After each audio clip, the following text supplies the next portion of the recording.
with your machine? Battery died.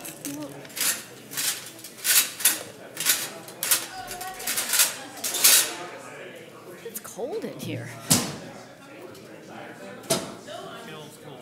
Can you use stickers in the middle? Oh, yeah, sure. Where are we? We're on agendas, not videos. It's cold in here. TV monitors.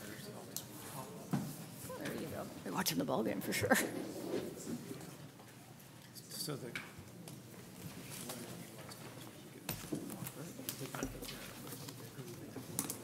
Okay, we're back. Oh, I knew that. Good evening and welcome to the open session of the June 15th, 2015 City Council meeting.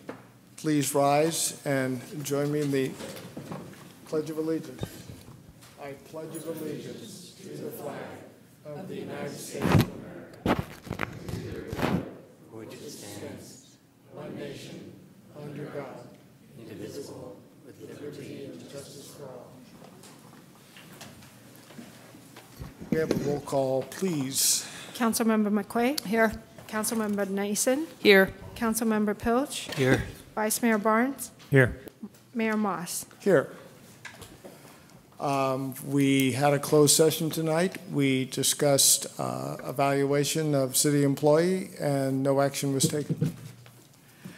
So first up is the consent calendar. These are items that we would normally pass with one motion. If someone would like to remove an item from the consent calendar, either on the council or from the audience, this would be the opportunity to do it. 410. No one else? Okay. Let's have a discussion of 410. Do you want to take specific questions, or would you like an overview? Well, why don't we do a staff report and then... Okay. What's before the council tonight, and I have both Jeff Vaughn from Community Development and Ray Chan from Public Works, is a design contract for the Pavement Phase 2 project. If you'll remember, Phase 1 was approved by council. However, there were no bids on that project, so we combined the two of them, and that's generally what you're doing this evening, is being asked to approve the design contract. Hi. Are there questions for staff? Seeing none, but... This item is planned to go to Traffic and Safety to discuss the design of all aspects of the project, whether it be striping, signage, curbs, the streets that were chosen, and the methodology chosen to make the improvements. So that project is heading back to Traffic and Safety for full review on July 23rd.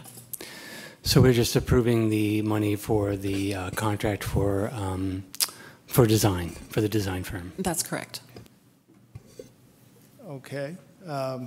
Ray, do you have something to add to this at this point, or? I think the city manager already addressed all the things about the staff report.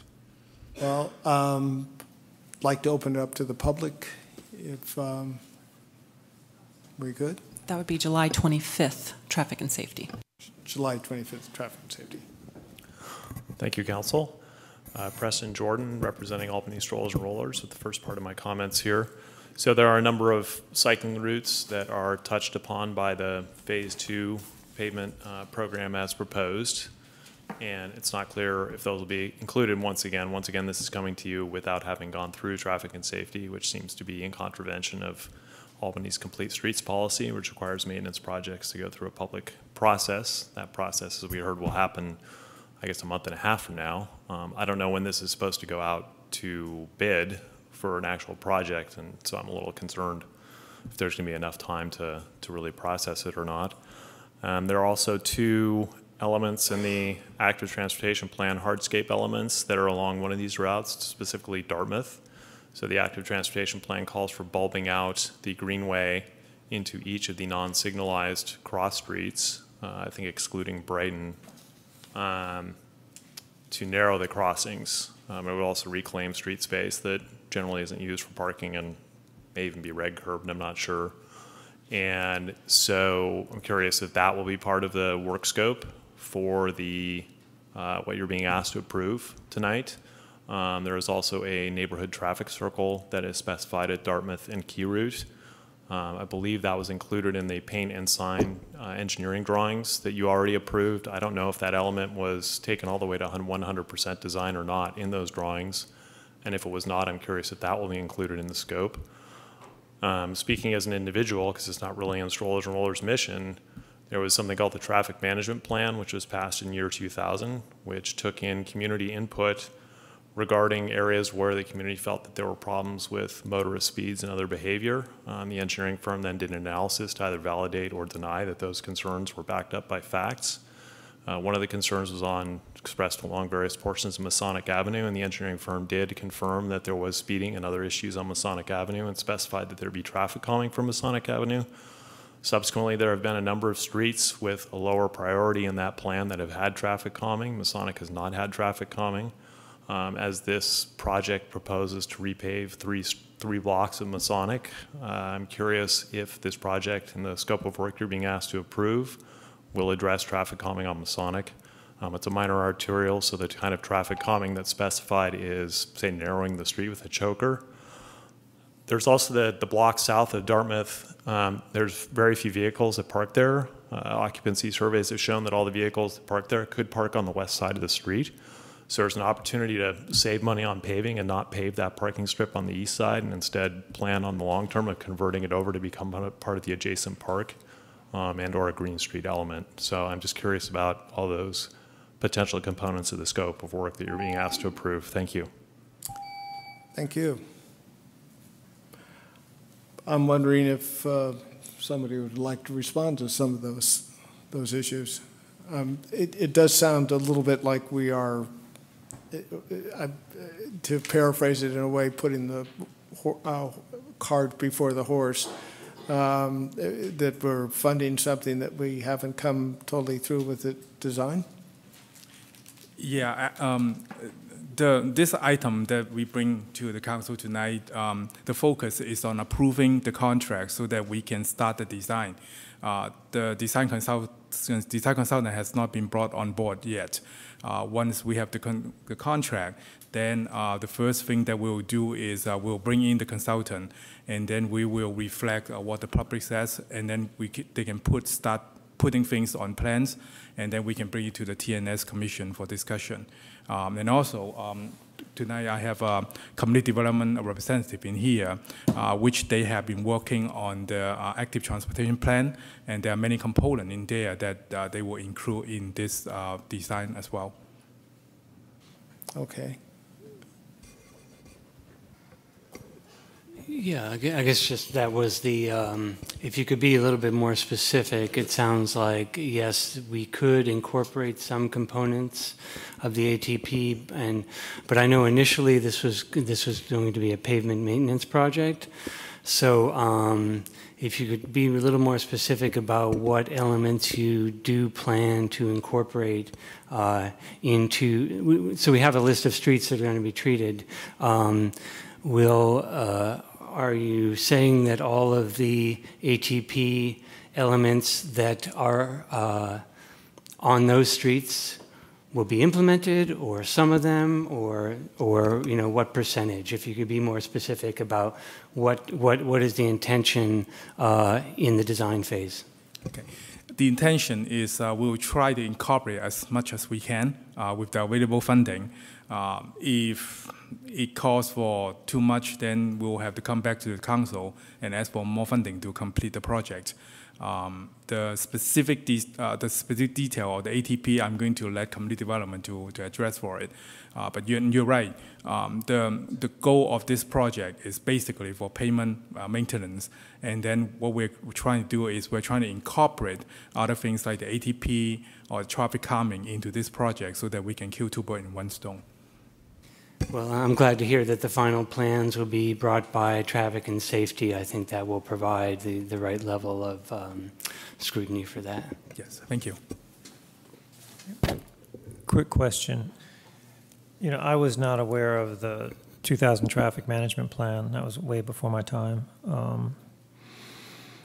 Although I guess I was living in University Village by then. But in any case, So we're looking at a 2000 traffic management plan, we're looking at the active transportation plan, and we're looking at the complete streets plan. And my question is, given we have all these things in the background, what's the process among your staffs to go back and review all this stuff and sort of merge it all together into a plan that's harmonious and that you can integrate with traffic, with street maintenance as well? It seems like a lot to keep track of. So the first part of the question, I think I'm going to let community development to address. The second part of the question, what we're trying to do is, actually, what we are trying to do is we are incorporate the whole thing into the complete payment program. The whole payment program is two parts. Number one is we have the ATP traffic plans that we established before. The second part is we focus on the payment design so that we can kind of stretch the dollar. We can make good use of the available funding so that we can extend the life of the payment. By doing that, like what I just addressed, is try to kill two birds in one stone so that we can minimize the cost of mobilization of the contractor and minimize the overall cost of the payment management program. For the first part, I'm going to have community development to address the three different plans that they already have previously. Good evening, council members. I don't have a lot to add. Ray is correct in that there are kind of complex and trade-offs that we have to make. We do use the traffic management plan, even though it's now at this point fairly dated. Many of those conclusions are still valid today. The active transportation plan is a high priority for the city, and it's in your strategic plan for us to implement that. We're working on a regular basis with Public Works. The interesting thing, I think, is sometimes it's a little complicated. Just deciding how you're going to pave and prioritize paving projects, setting aside striping, is a complicated trade-off between what streets do you invest in before they deteriorate further. And then to add the complexities and prioritization of the active transportation plan and fold that into one project, in some ways makes it more complicated. And what we're exploring is maybe it would be better to have two separate projects, have the active transportation project, striping and signage, implement that as prioritized by the council already, and then do the paving projects to improve the pavement conditions in the city. And we're in the middle of that brainstorming process, but it might be actually more successful for both initiatives to do them separately. So we're kicking that around a little bit. But one way or the other, with respect to the paving plan, the paving designer will work from the active transportation plans that you've approved. I'd like to add an example that it was a good one that Ray gave me when we talked about this last week, and that is that, and he and one of his engineers went back out and restudied the condition, of the streets to update and continually refine the conditions, rating them green being good, yellow being fair, and red being in very poor condition. And so to simply say we're going to pave this one this year because it coincides with the active transportation and wait on the others, if we wait on the others, given our limited funding each year, those yellows could now become reds, and now they're more expensive to improve. So we're trying to take into account our limited resources in terms of funding, also address the yellow, the green, yellow, red condition of the roads, and do everything we can. I believe in the information that you've been given, it would be well over $1 million to try to improve our pavement index. However, at the current rate, we have $650,000 a year, which really helps us just maintain our pavement index. So we're trying to take that money and really put it towards its best use. But this entire project and this analogy and the philosophy behind it and why the streets were chosen and so forth and so on is definitely going to be part of the discussion with traffic and safety in July. So if I can, Ray, a follow-up question. The city as a whole there's an acronym, Traffic Quality Index, something like that. What is it? It's pavement quality. The pavement index, yeah. The pavement condition index. PCI. Okay. So on the whole, ours is pretty typical of surrounding communities? Or worse, maybe? We are kind of low compared to our surrounding communities. El Cerrito is really high. One of the reasons is several years ago they approved special fees to kind of improve their street. So, their index is much higher than we do. The other neighboring cities, because they have been kind of catching up with the minimum requirements, and occasionally they throw in a little bit more money, so they have been doing a little bit better than we do. The truth is, back in 2009, we had a study, and it cost in order to improve the city's payment condition index, it's going to cost about $2.8 million a year. And so far, we only got about $650,000 a year to kind of keep up with our current condition. What we have been trying to do is our focus is trying to stretch the dollar. We're trying our best to see if we can, number one, protect some of our streets that is on the verge of failing, so that we can extend the life from anywhere between 5 to 7 years. And in the meantime, we are trying to divert the funding so that there's so many streets that are already collapsing, and we're trying to reconstruct so that, that will give us another lifetime for over 10 years for that. I briefly talked to the city manager a couple of weeks ago about our payment program that we just established. One of our goals is we are trying to get our street order payment index increase, even with limited funding, at least in the next 5 to 10 years. We want to see some increase in there. That's our goal. But it's sort of a triage plan where my understanding is, as Penelope just said, that once the pavement deteriorates below a certain level, then it's really expensive to repair it. But if you can sort of keep it fair to middling, then it's sort of cheap. So it's like a triage situation where you have to go out there and find the streets that are really in danger of getting expensive and falling apart and get them and spend the money on them.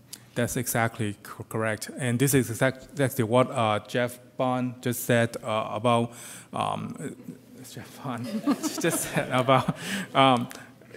sometimes it's pretty tough for us to prioritize the street because it's really involved in a lot of science, a lot of calculation, and a lot of public input. So we need to kind of find a balance of it.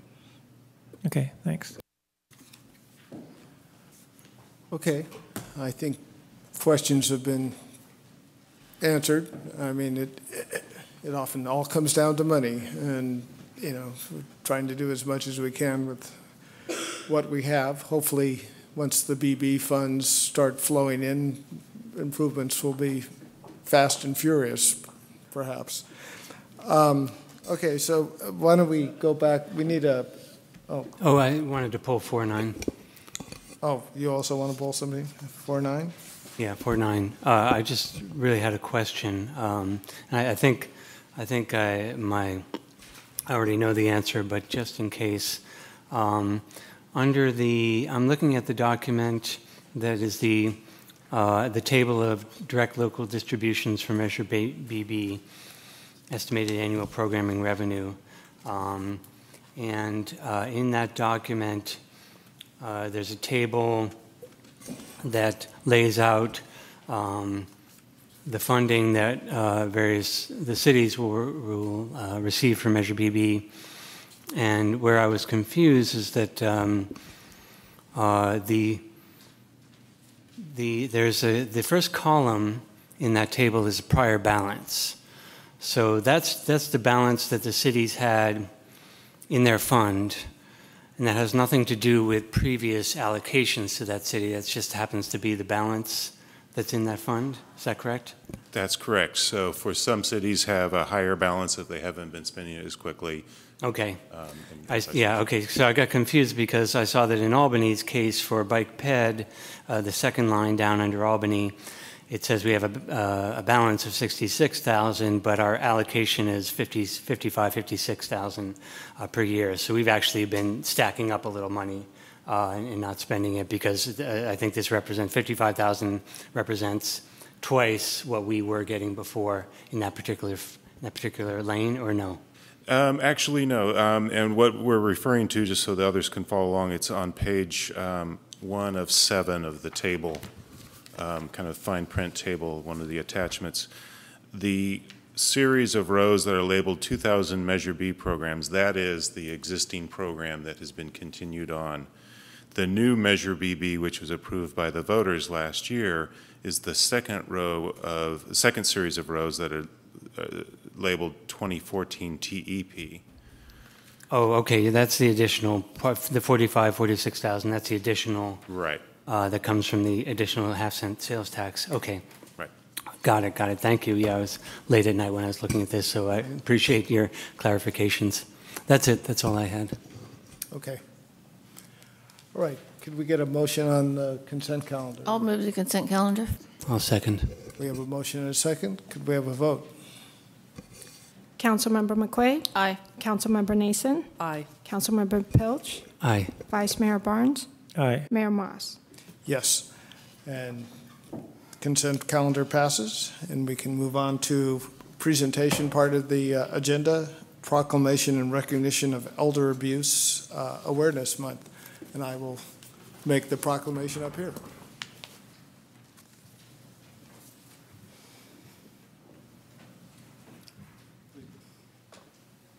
And I'm being joined by our County District Attorney, Nancy O'Malley. Welcome. City of Albany Proclamation and Recognition of Elder Abuse Awareness Month. Whereas the U.S. Census Bureau estimated that as of July 2013, more than 1,800 persons 65 years and over live in the city of Albany, California. And whereas, although the elder population is the largest growing segment in the county, elder abuse is one of the most underreported crimes in the United States, where it is estimated that only 1 in 14 cases of elder abuse comes to the attention of adult protective services and/or law enforcement agencies. And whereas victims of elder abuse include both men and women of diverse educational, social, economic, and ethnic backgrounds who have been victimized by strangers and/or by persons they know who may occupy a position of trust, including family members, neighbors, friends, and others with whom the elder interacts. And whereas the Alameda County Social Services Agency, Adult Protective Services, responds to reports from individuals, concerned citizens, social service and health providers, and law enforcement representatives about elders who may be physically or financially abused, neglected, or exploited. And whereas the Alameda County District Attorney's Office, its Elder Protection Unit, and its Victim Witness Division provide a network of services to elders who are in danger of becoming or who have become victims of abuse, and which services include holding community workshops to promote crime prevention awareness, assisting with locating services for elders, working with the Albany Police Department, as well as with other professionals, and prosecuting cases of elder abuse and neglect. And whereas the Albany Senior Center provides a comprehensive array of services, as well as social and recreational programs to meet the needs of the elder population, thereby enhancing the quality of life and helping them to remain active, healthy, safe, and independent. And whereas the City of Albany recognizes that both the awareness of elder abuse and neglect, as well as reporting instances of suspected elder abuse and neglect, will help keep our elders and community safer. Now, therefore, be it proclaimed that the City Council of the City of Albany recognizes June 2015 as Elder Abuse Awareness Month and June 15th, 2015 as World Elder Abuse Awareness Day in the City of Albany, in recognition of elders being valuable members of our city and having the right to live safely and securely in our community. Thank you, Mr. Mayor. Thank you. Very much. If you'd like to say something, please. Thank you. Good evening, and thank you, Mr. Mayor and Council. I'm very happy to be here with you tonight, and also to your city manager. We are very, very honored that Albany and the City Council has stepped up, as many and all of our cities in the county have, to recognize Elder Abuse Awareness Month, and to also recognize and for us the firm commitment to protect our seniors from abuse or from neglect or from exploitation. In my office alone, last year we opened 450 cases involving abuse of seniors. And of that group of individuals, through our Victim Witness Program, we are able to provide over 7,000 services to those seniors who had fallen prey to abuse in some form or another. Some of it from physical abuse, some of it from financial abuse, and some of it from extreme neglect. I'm very proud of the fact that my office and our social service agency, and I know you'll hear from Nicole in a moment, have joined forces. And we have been putting on elder awareness programs throughout the county for the last 2 years, 2.5 years. And so far we have trained, we believe, over 6,000 seniors to help them become aware of ways in which scams are run or ways in which victims can, or somebody could become a victim, but also to help them find resources so that they can stay living independently and maintain their dignity and their energy and their zest for life, if they have it. And we also have been working with all of the police departments to make sure that they're well trained to recognize what they see and to take action, either by contacting Adult Protective Services or by working with my office so that we can provide appropriate intervention. Lastly, at our Family Justice Center, which your police department utilizes often, we created one center and co-located all the professionals into one building. So the victims and survivors of interpersonal violence wouldn't have to go to 20 different places, rather just one, and have all the professionals there. And we've built a unique center for seniors who come in to give a statement, and it's a very warm and comfortable environment that is not threatening or intimidating to the senior. Oftentimes they're telling us stories about their own children who have stolen money from them or are physically abusing them. And so our goal is always to create a warm, comfortable, safe environment for them and help them to continue a healthy, full life, independent and with safety. So once again, thank you so much for the proclamation and for recognizing this month and this particular day to help protect our seniors. Thank you. Thank you.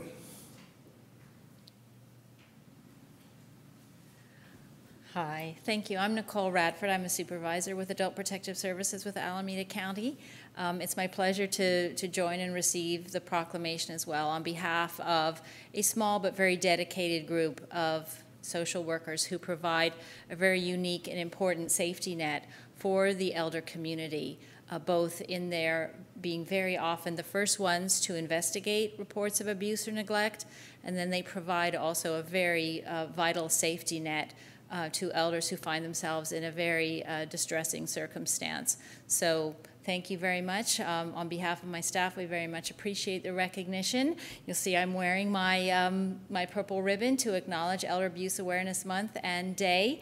I'm going to leave a small group here, and I encourage you to please wear them during the course of the rest of June so that you can bring awareness to this sadly growing situation for our elder population. Thank you. Okay, thank you. Keep up the good work. Okay, moving on, we're into the Good of the City Public Forum announcement section. This is the opportunity for persons wishing to address the City Council on an item that is not on the agenda. Please note that the city policy limits each speaker up to 3 minutes. The mayor may reduce the time limit per speaker depending on the number of speakers. The Brown Act limits the council's ability to take and or discuss items that are not on the agenda. Therefore, such items are normally referred to staff for comment or to a future agenda. Hello, thank you again, Council. Preston Jordan, once again. Figure out how to plug this in. Just to clarify on item 410 that you just spoke about, Strollers and Rollers was not requesting that any particular street be paved so that it could be marked as a cycling route, rather merely that the streets that are selected for repaving under triage also be marked as cycling routes if they happen to be in the transportation plan, active transportation plan. So this regards This is the scorecard from the previous council session for the strategic vision. I'm sorry, it's kind of blurry. But this bottom item regards improving the sidewalk maintenance program, which was a goal of the previous council. And the deadline for that goal was fall of 2013. And this scorecard was never scored, but there are some vague colored blocks at the bottom, and under those, this would be red, which means seriously off track. As you know, the strategic vision that you approved 5 months ago kind of re-upped on this goal of improving the sidewalk maintenance program. This is what that matrix looks like. That item's down at the bottom, and it has a goal of June 2016 for improving the repair program, which is about a year from now.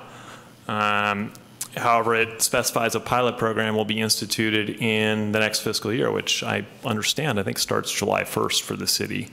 Nothing's come to traffic and safety on this yet, so it's getting kind of nerve-wracking whether a pilot program will in fact be tried before the final program has to go into effect. You also down here, council could consider a tax measure in the future to support the sidewalk program, and if that's going to happen for the general election for 2016, we would encourage the council to please direct traffic and safety to start looking into the idea of a tax to support sidewalk repair. And I note that it's really a matter of fair treatment. So there is a tax in the city to pay for paving roads, but there's no tax in the city to pay for repairing sidewalks. So that puts sidewalk users at quite a disadvantage. I think there's a very good example of this that you can see at the corner of Cornell and Brighton, the northeast corner. There's a couple there. The man I know has spoken, and he's, I think, in his 90s, and he's lived in Albany almost his entire life. Their sidewalk is pretty much destroyed by the liquid amber trees that are located there. And under the current program, I really would hate for them to have to be pressed with whatever funds they have to repair that sidewalk on their own cost. It's also somewhat ironic because they achieved or garnered an on-street handicap parking space recently because of his wife's disability, and yet anybody who is disabled to the point of needing a handicap space for a car would not be able to transit the sidewalk in front of their house. So it's just, I think it's a demonstration of all the pathologies of the current system. So I would encourage you to go look at that, think seriously about this issue. It's been dragging on for years, and we really need a tax of some form to get this dealt with once and for all. Okay, thank you.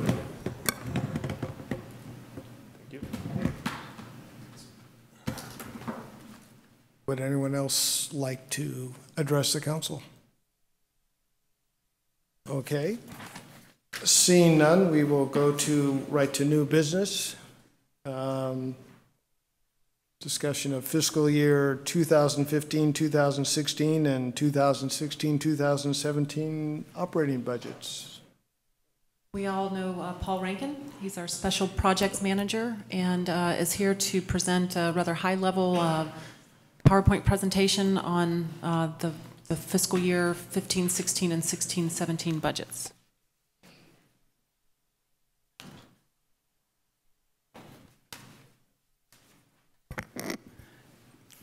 Good evening, Mayor and members of the City Council.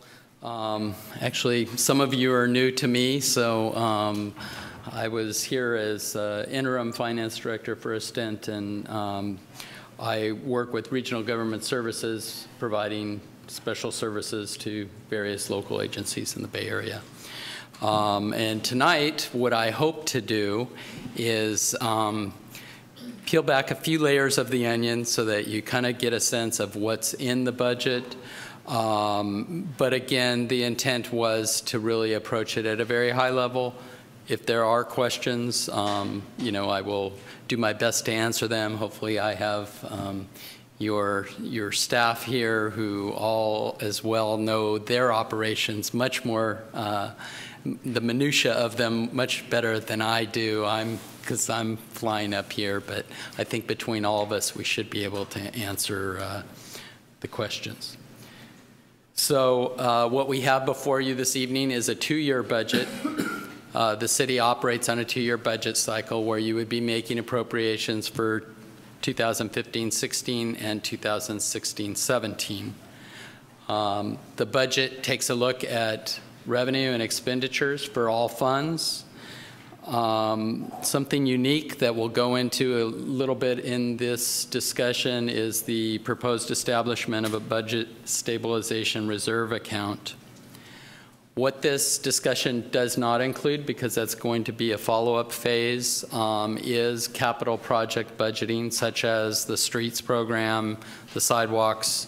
All of that will be coming back before the council in a comprehensive 5-year capital improvement program. But we needed to focus first on the operations and getting the operating budget together.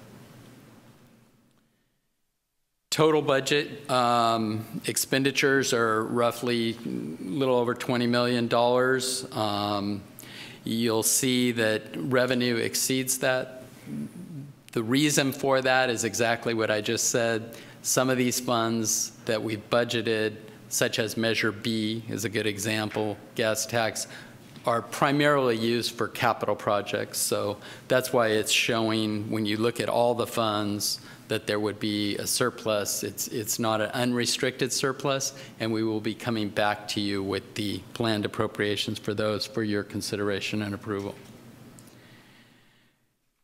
The approach to the budget, again, since it's a new 2-year budget, last year the City Council adopted an update which had been developed the year prior, went through a pretty major overhaul in terms of look and feel and approach last year, but at the same time it was really just updating the numbers that had been developed probably 2 years prior or a year and a half prior, and updating a few things. So it's beginning now to get into a cycle, and this is your first look at a truly 2-year new budget in the format that was presented last year. In terms of approach for revenues, the most significant revenues are property tax and sales tax. So again, we rely on information provided by the county assessor on the property tax side. The Alameda County assessor actually puts in a significant amount of time to working with cities on taking a look at what's happening with the assessed values and sharing that information, which is certainly appreciated. And the city also receives services from a sales tax consultant. And so again, we use their expertise on sort of trends they're seeing over the next couple of years, and it's a little more focused strictly on Albany's environment, so that's helpful for the major revenues. In terms of personnel costs, labor agreements are the major driving factor, the MOUs that are in place, as well as estimated changes in benefit costs. Overall, I would say in general on the other services and supplies, contract services, really the cost adjustments have been relatively minor to those. And the city manager did give the direction going forward to the department directors in submitting their budgets that the key goal is to prioritize based on the council's adopted strategic plan and the goals that are presented therein. So this is just a quick snapshot, and I apologize. I was trying to find, Penelope said I should have a good joke or something. I couldn't, but I was like, and it's much more difficult. Last year I was able to do, some pie charts more than you'll see tonight, and that's because you're just looking at 1 year and you can kind of focus on that. To put up 2 pie charts that basically look the same, it doesn't really come across the same way. So I apologize for the fact that there's lots of numbers. The one thing I did find in trying to find a funny story was that I guess George Bush at one time commented that, yes, it's a budget, there's lots of numbers, but. So overall, all funds for the next 2 years, as I indicated, are about $23 million. I've shown a breakdown by the major programs. And for this presentation, it's a little different than the one in your budget. We've actually combined police and fire, which graphically, when you do look at it, the column on the left is the first year of the budget. The column on the right is the second year. You can see police and fire expenses combined are the major part of the city's operating budget. And of the total budget as well, just to sort of set the context, personnel costs, salaries and benefits are also the largest part of total spending by the city, which again, you're in the business of providing services, meeting community needs. So it's probably not shocking that that's done a lot with people and providing services, not building widgets and things like that. So at this point, I'm going to sort of drift into a more focused look at general fund within the budget, which that's the largest discretionary piece of the budget. As the council probably knows, the general fund doesn't have restrictions in terms of, for example, gas tax. There are only certain things you can spend gas tax money on. General fund money doesn't have those restrictions. And it's also the largest source of spending within the budget. Again, to try and give you a sense graphically, hopefully it's helpful. You can see the general fund is many times larger than, and as all we're showing here is the EMS fund, which is a local special tax to support emergency medical services and paramedic services, and then the sewers operating funds, and the last column is just all other funds combined, of which there are several. Looking for a moment at revenues, in general, the economy is doing better with property tax and sales tax approaching 60% of your total general fund budget. Those are two areas that are driven by the economy, and when the economy is doing well, they generally tend to do well. Several years ago, that wasn't the case, or they weren't doing as well. So this, again, was intended to sort of show you the major components of your general fund revenue being property tax, sales tax. The city has a special property transfer tax, which is collected on properties when they sell.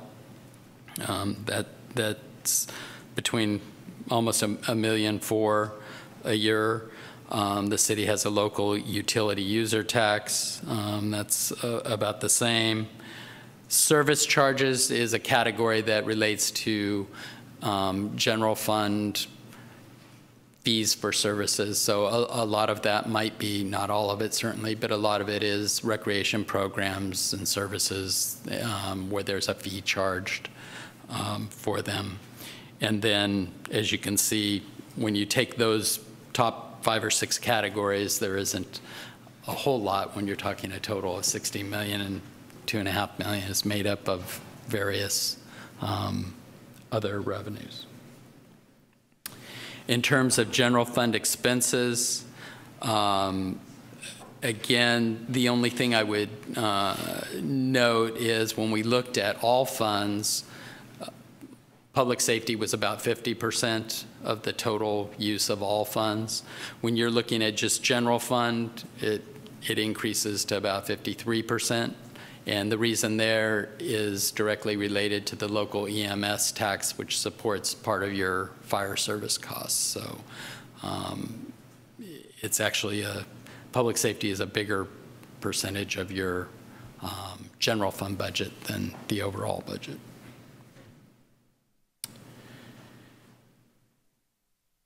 What's recommended for fiscal year 2016, which is the 2015-2016 year, is a balanced budget. The city is putting aside minor amounts towards equipment replacement for public safety, both police and fire. I think that's an area that, again, as part of the capital improvement program, you'll be staff would like to take a look at sort of what the longer term replacements are and what funds there are to replace things in terms of your fleet, because that's certainly an important part of providing the services. If you only have the personnel, it doesn't work too good. They need to be able to get out and either Public Works case, make the repairs and do the things, and obviously police and fire need vehicles to respond. In the upcoming year, there is one additional staff position to address key community needs in human services, a supervisor position. And currently, the police department has 3 vacant positions, and the city manager discussed with the police chief on staffing, and again, that's there's a lot of time and effort that goes into training and onboarding new employees in public safety. They don't just come on board and you hand them the keys and they know the community. There's a lot of training time that's spent. So what we're recommending as part of the budget is that 2 of the 3 current vacancies are filled in the upcoming year, and really that just helps them with the onboarding process and being able to support and make sure that the training happens and things are covered. And then you'll see in the next year the vacant or frozen position would be brought on board. And that would be 2017 or the 16-17 fiscal year, where the full-time police officer position that's frozen would be then filled as part of that budget. The other unique thing in looking at a 2-year budget, and again, I would just say the further out you get, and I know 2 years doesn't sound like very far out, but the numbers are a little bit harder to refine and tell where you're at. So there is currently a projected general fund deficit of $395,659, and it's proposed to fund that with excess funds from the current fiscal year through the budget stabilization reserve account. And as part of the budget process, staff reviews as well, not only the next 2 years' budget, but tries to make a projection on where this year is going to land, which we're closing in on the end of the year, I realize, but there are bills that flow through and revenues that still come in that need to be accounted for. Overall, the current projection is a $1.1 million surplus in the general fund. And so what is being proposed is that those funds, well, let me back up. The reason for those funds, I suspect might be a question out there, is revenues performed better than projected. And again, we're working through the second year of a 2-year budget where we didn't make a lot of wholesale changes to the numbers last year unless we could really see that they were totally way off. So, but revenues did come in or are projected to come in higher than last year or the budget. And then there's been expenditure savings, and those have varied throughout all departments. In the current fiscal year, you approved adding several positions. Some of them, they were all budgeted for the full 12 months. Some of them didn't come on board right away at the beginning of the year, so there were salary savings there. There have been turnover. So those are the things that have contributed to why it's showing a surplus. The exact amount, your finance staff will be refining when they go to close the books and record all of the final year-end accruals.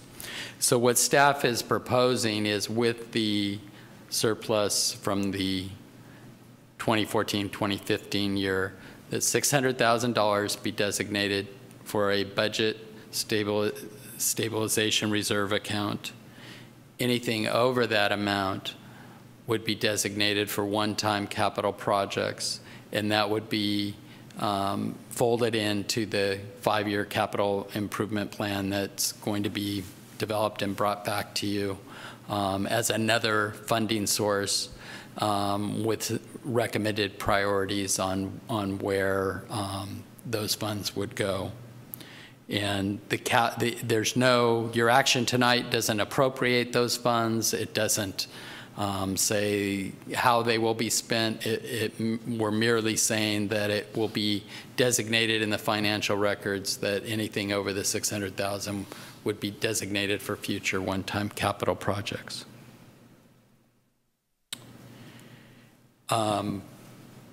Staff is prepared to answer any questions that you might have. Included in your budget document is Appendix B, which is the required appropriations limit.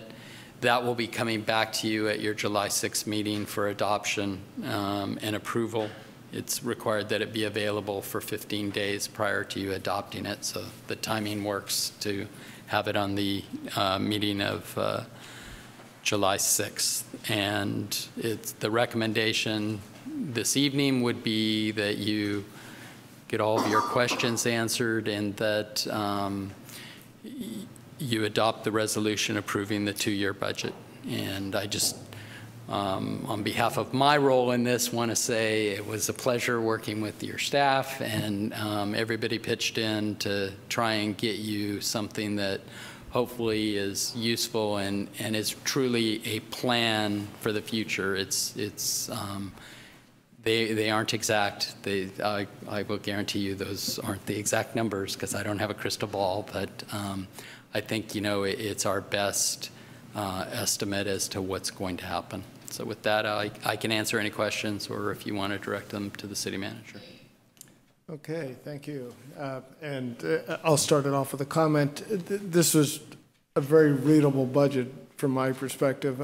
I've seen budgets of other agencies that are similar in size in terms of amounts, but I found this much easier for somebody who is not particularly financially adept to kind of go through this and understand it than some of the county budgets I've looked at. So let's open it up for questions from council at this point. Yeah, I just have a couple of quick ones. The limit you're talking about is the GAM limit. Is that correct? Is that how it's known? Yes. And it's very unusual for Albany or any other cities to get close to that limit. Is that a fair statement? Ideally. Yeah. How about just for Albany? We're below the limit. And again, what it is it limits the amount that you can spend from taxes.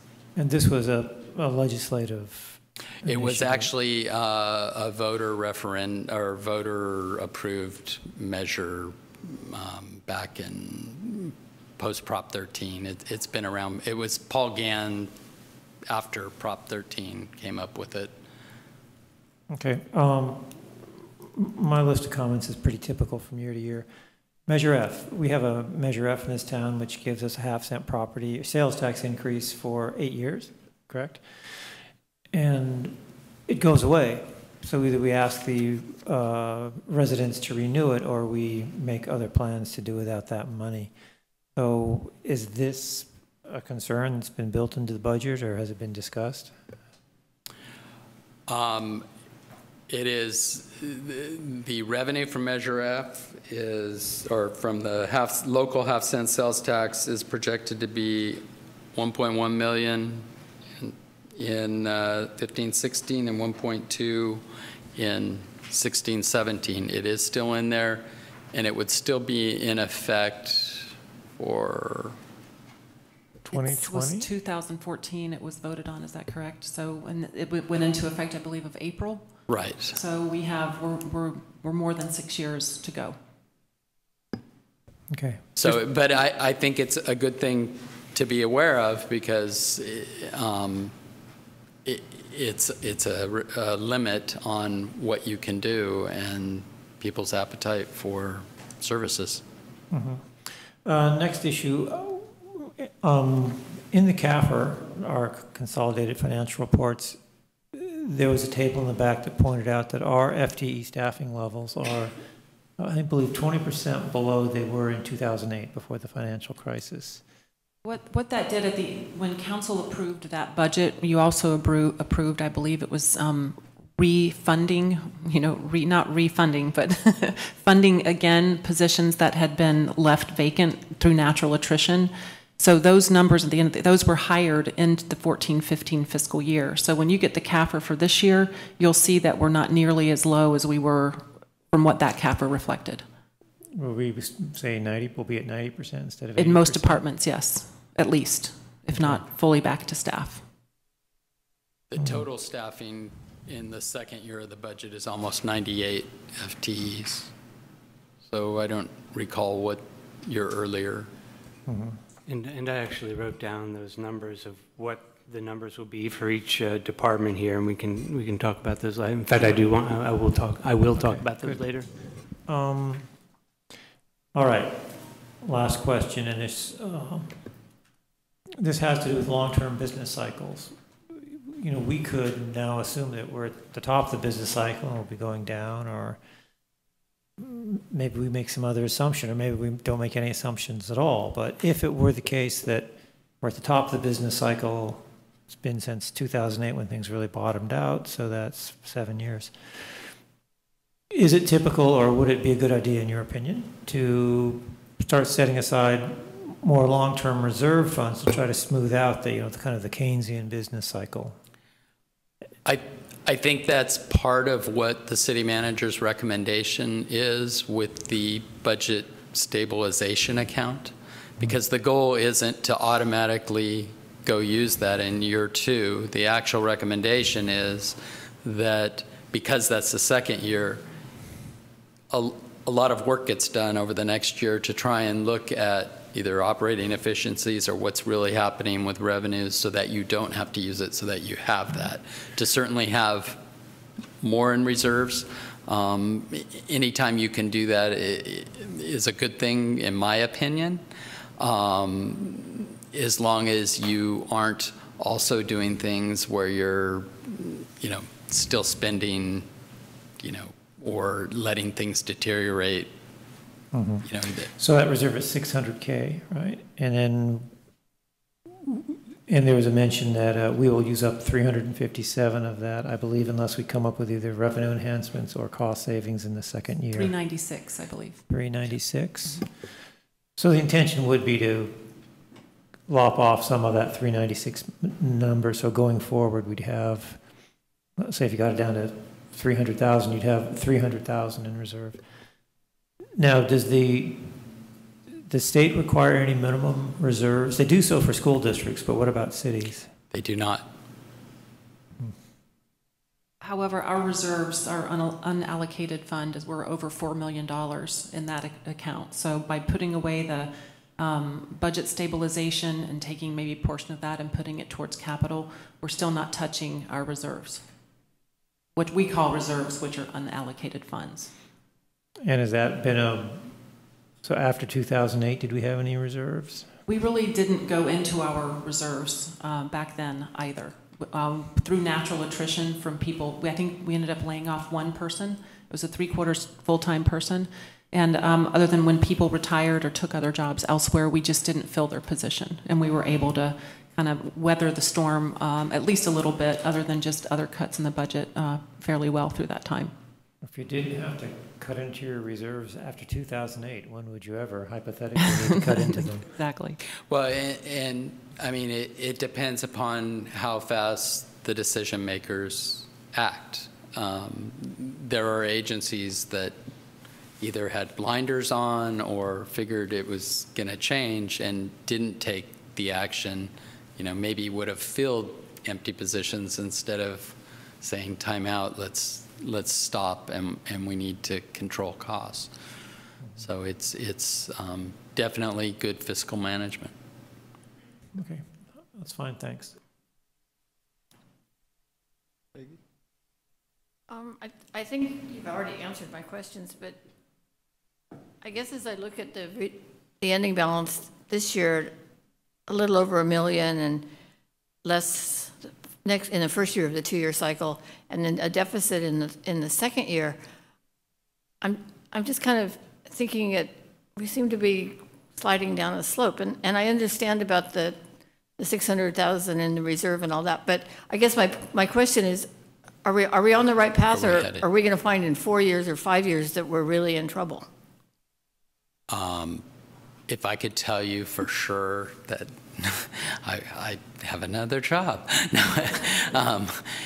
I think that's why we've structured it the way we have, is it's going to be important over this next year that it isn't just, okay, we adopted the budget, now we can sit on our hands and assume that everything is going swell. It's going to take some time to really dig in and see sort of where the trends are going. I think the question about business cycles, in terms of property tax, there is a lag. And so we are still on the upgrowth, and with property tax, you're on the upgrowth even when a decline may start for maybe another year and a half before everything catches up, because the assessed values are based on whatever January values were. So, you know, there's still room that they're going up, even if at some point in the future they come down. So I think there will be challenges, like with any city, because there's certainly a greater need for services than most people can commit to on an ongoing basis. That's all. Okay. Rochelle? Well, I guess I'd start off with sort of a procedural question, which is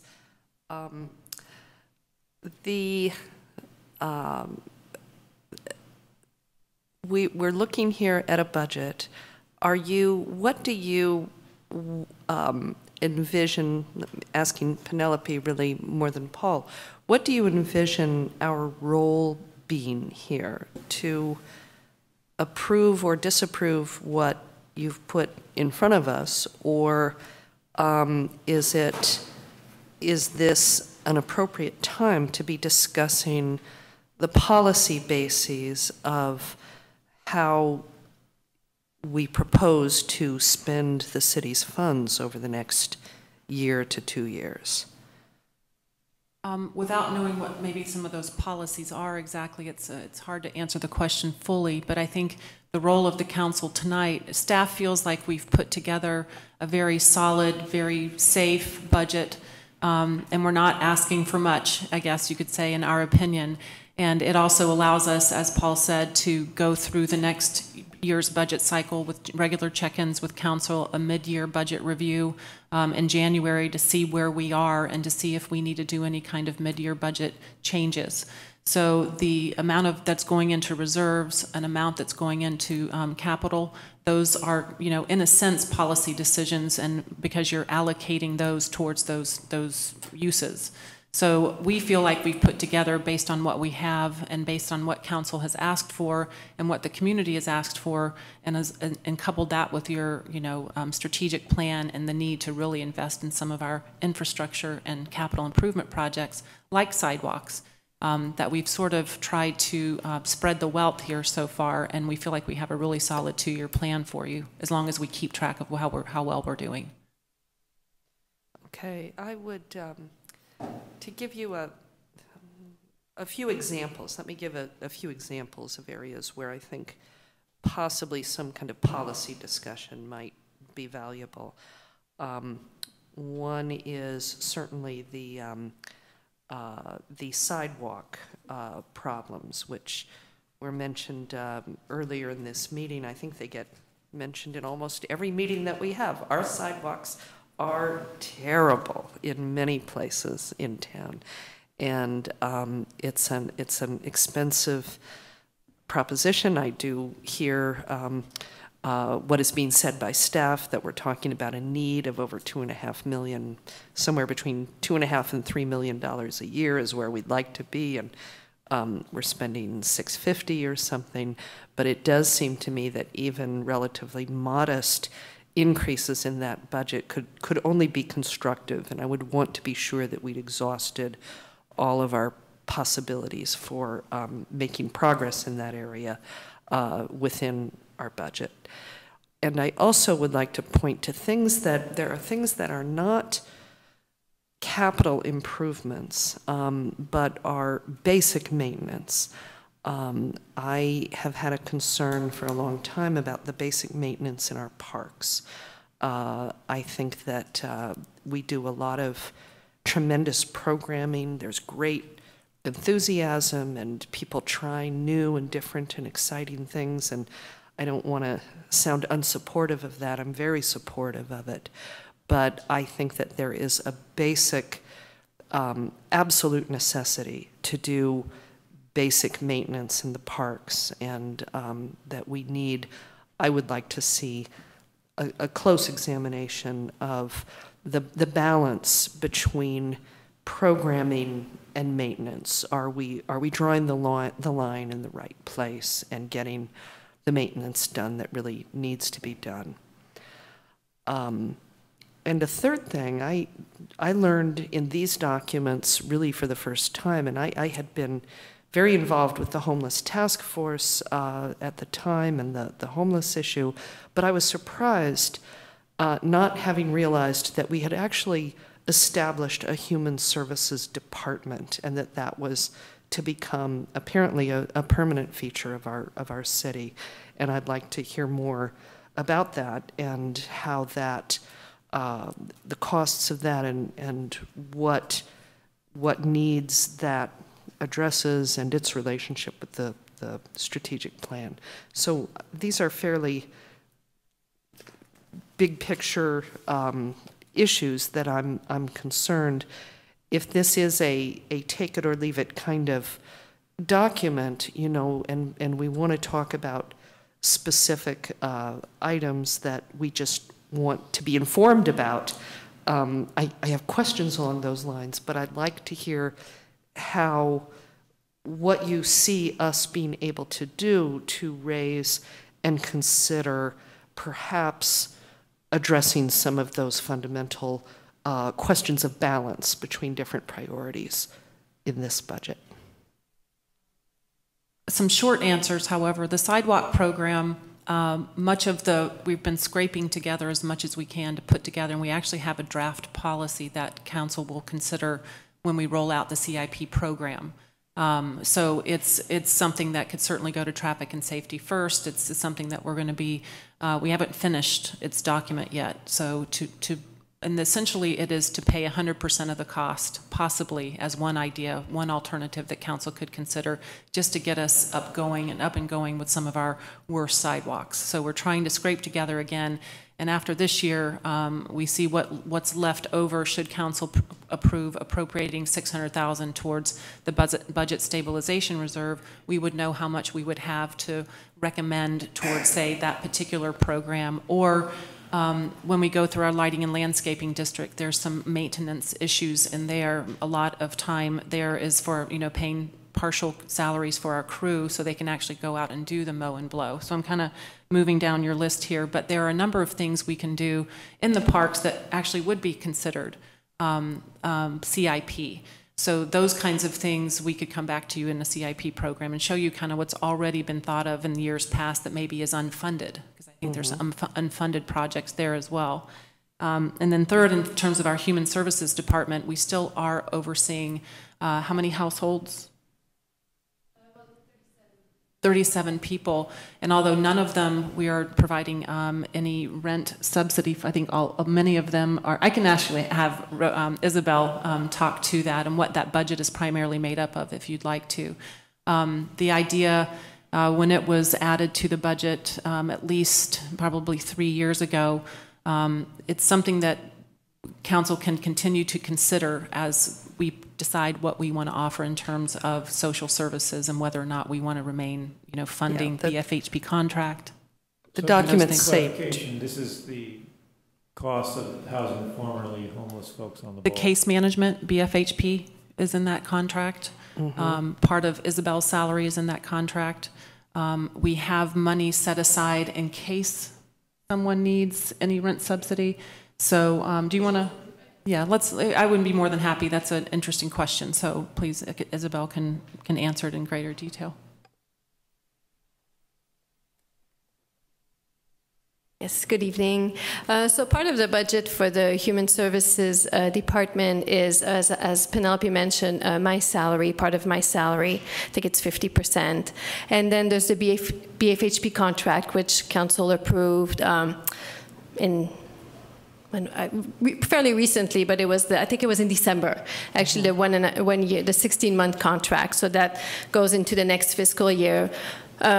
In December also, you did approve $35,000 in housing subsidy, so that is also part of the part of the department. There's also some CDBG funding that we'll use to, which also you approved for the BFHP contract. And then there's other little things like we pay for the 211, about $5,000, and then there's also the city share to everyone home, about $1,500. And doesn't the winter shelter? Yeah, the winter shelter was this fiscal year. This fiscal year? Okay, but it has not been funded. No, we're not asking yet because we don't know. The documents that you provided say that it was established in mid-2013 as a city department. Mm-hmm. And can I ask what is the time frame?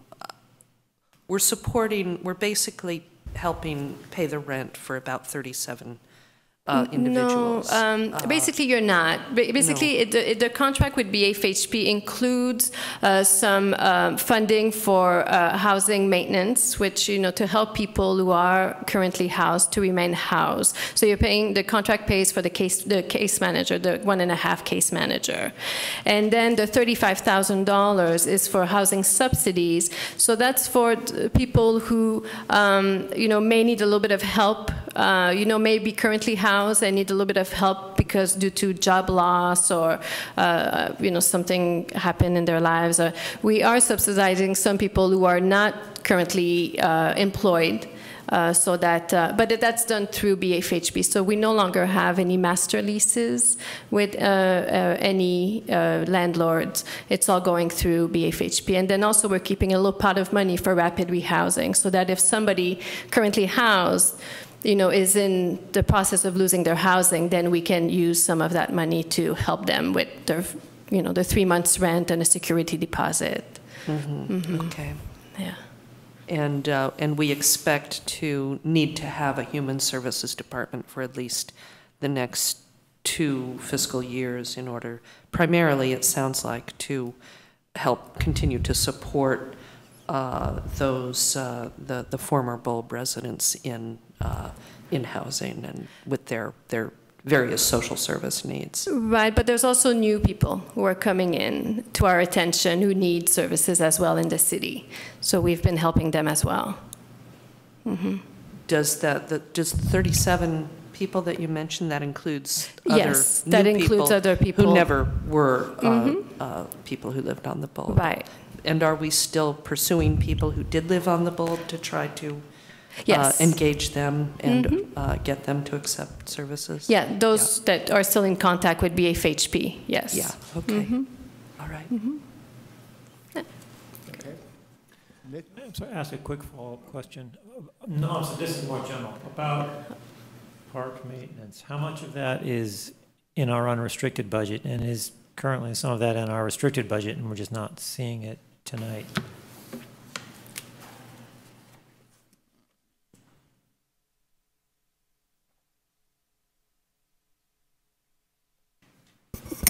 So on page 40, the total park maintenance budget is for next year is $267,000, and of that, $87,000 is general fund, and the remaining. Page 40, you said? Yes. At the bottom, the box. Yep, I see. Total, there's a line for total funding, and we are at 266,859. Yes, and of that amount, 87,000 is general fund. The remainder is the landscaping and lighting district. And that's in an overall budget roughly of 2.5 million, give or take, without the library. When you look at, well, actually, I think what you're referring to is the rec and community services budget, and park maintenance is actually a division of public works. So they're found in two different spots. Right. The maintenance is not part of the. Correct. The maintenance of the parks is not part of the parks budget. Correct. Yeah, that was confusing, actually. Sorry. But still, if they were part of one budget, they would be maybe between 8 and 10% of the overall budget would be maintenance. And again, Public Works also does facility maintenance, which includes the community center and facilities that Parks and Recreation manage and do programming from. You know what? I think it would be helpful to to have those kinds of to have that ratio made explicit, to know how much we spend on parks and recreation altogether, and how much of that is for maintenance. Both building and parks, or just parks? Because we do spend a fair amount on the other facilities and keeping them up and maintaining them as well. And you mean buildings in the parks? It would include the bathrooms, but I'm also talking about the community center, the Memorial Park Child Care Center, and the Ocean View Park Child Care Center, and the Senior Center. So Public Works oversees building maintenance, which is this budget, and they also oversee park maintenance. In a perfect world, it would be nice to have kind of functional budgets to know what we spend on different programs. So, for example, the community center, well, how much do we spend to have a community center?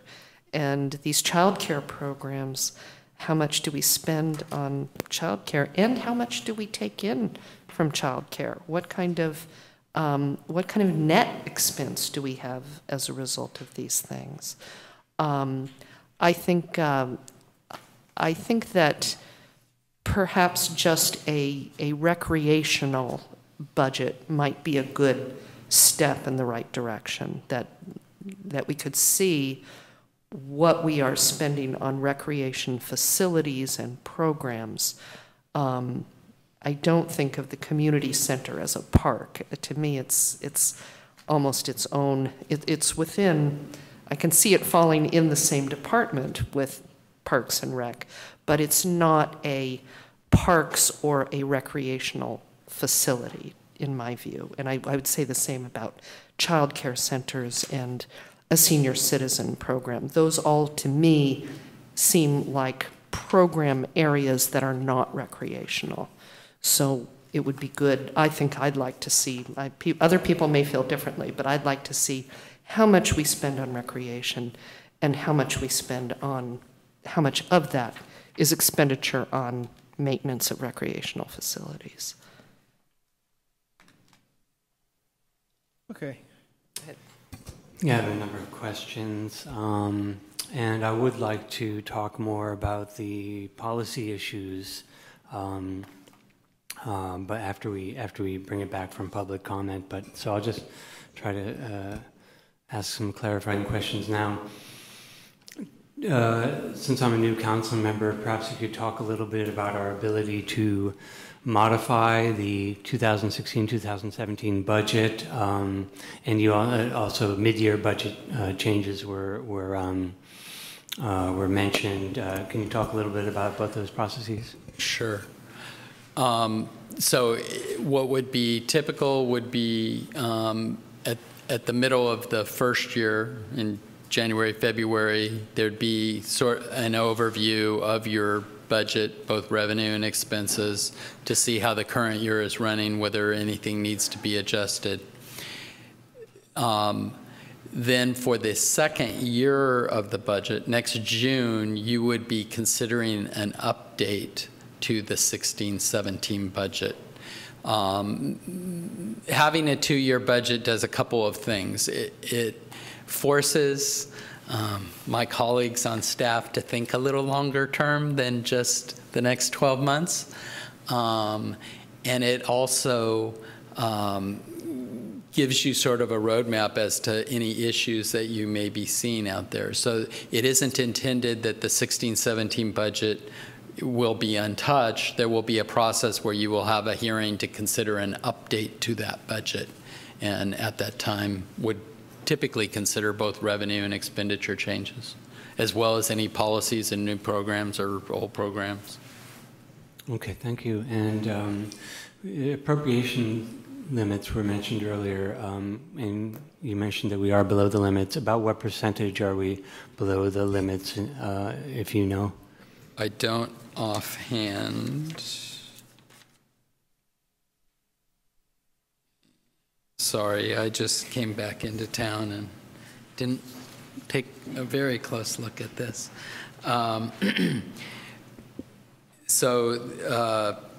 The appropriation subject to the limit is $16.3 million, and you're $2.1 million below the limit. Okay, great, thank you. A city sales tax consultant was on one of those slides. Yes. Is that someone who came in and consulted with us, or what? The city contracts with Muni Services, which is an entity that assists the city in forecasting is one of the things, providing information.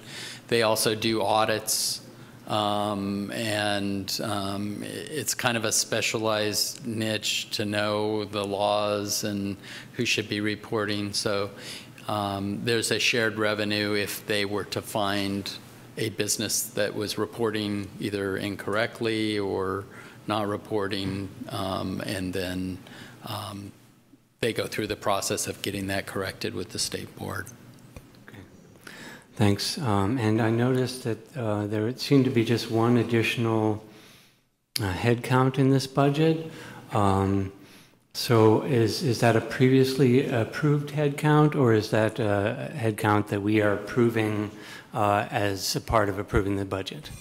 We have had a supervisor in the Recreation Department, having a Human Services Department, and 50% of Isabel's time and salary are going towards Human Services. What that leaves is the Senior Center is our fastest growing program right now in terms of the number of services and the number of people they serve. It's also a population that's not going to slow down in terms of the number of what we serve. And right now it's just a recommendation that we actually do a recruitment from within the organization to take someone that's a recreation coordinator and give them the opportunity to advance to supervisor.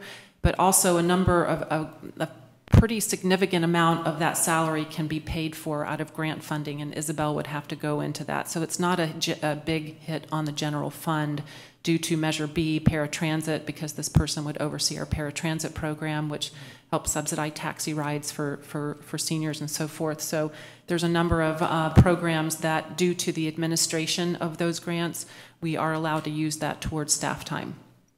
So adding that position doesn't hit the general fund 100% at all. Okay. And speaking of the Human Services Department, there was a document that mentioned the Human Services Manager, that is Isabel then? Yes, it is. Okay, great.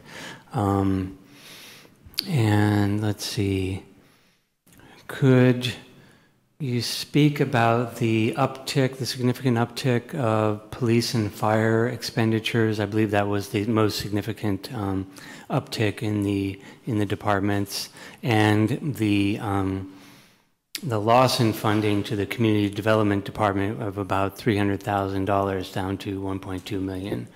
Speak about both of those. So on police and fire, a couple of factors are contributing to that. One is the history of having all the positions filled on the fire side. It's they're fully staffed, and so that there's time that you do the ramp up on that. With police in the current year budget, the council added 2 positions. So there's an increase there. The other thing is just the approved MOUs. So we've incorporated the adjustments that are called for in those, as well as the cost increases that are projected to come over the and will continue for public employees retirement system costs. Okay. And Community Development Department loss? A loss? Well, it's not really a loss. The expenditures go down. Yeah. Not a loss. A change in expenditures from it was 1.5 down to 1.2, approximately 300,000.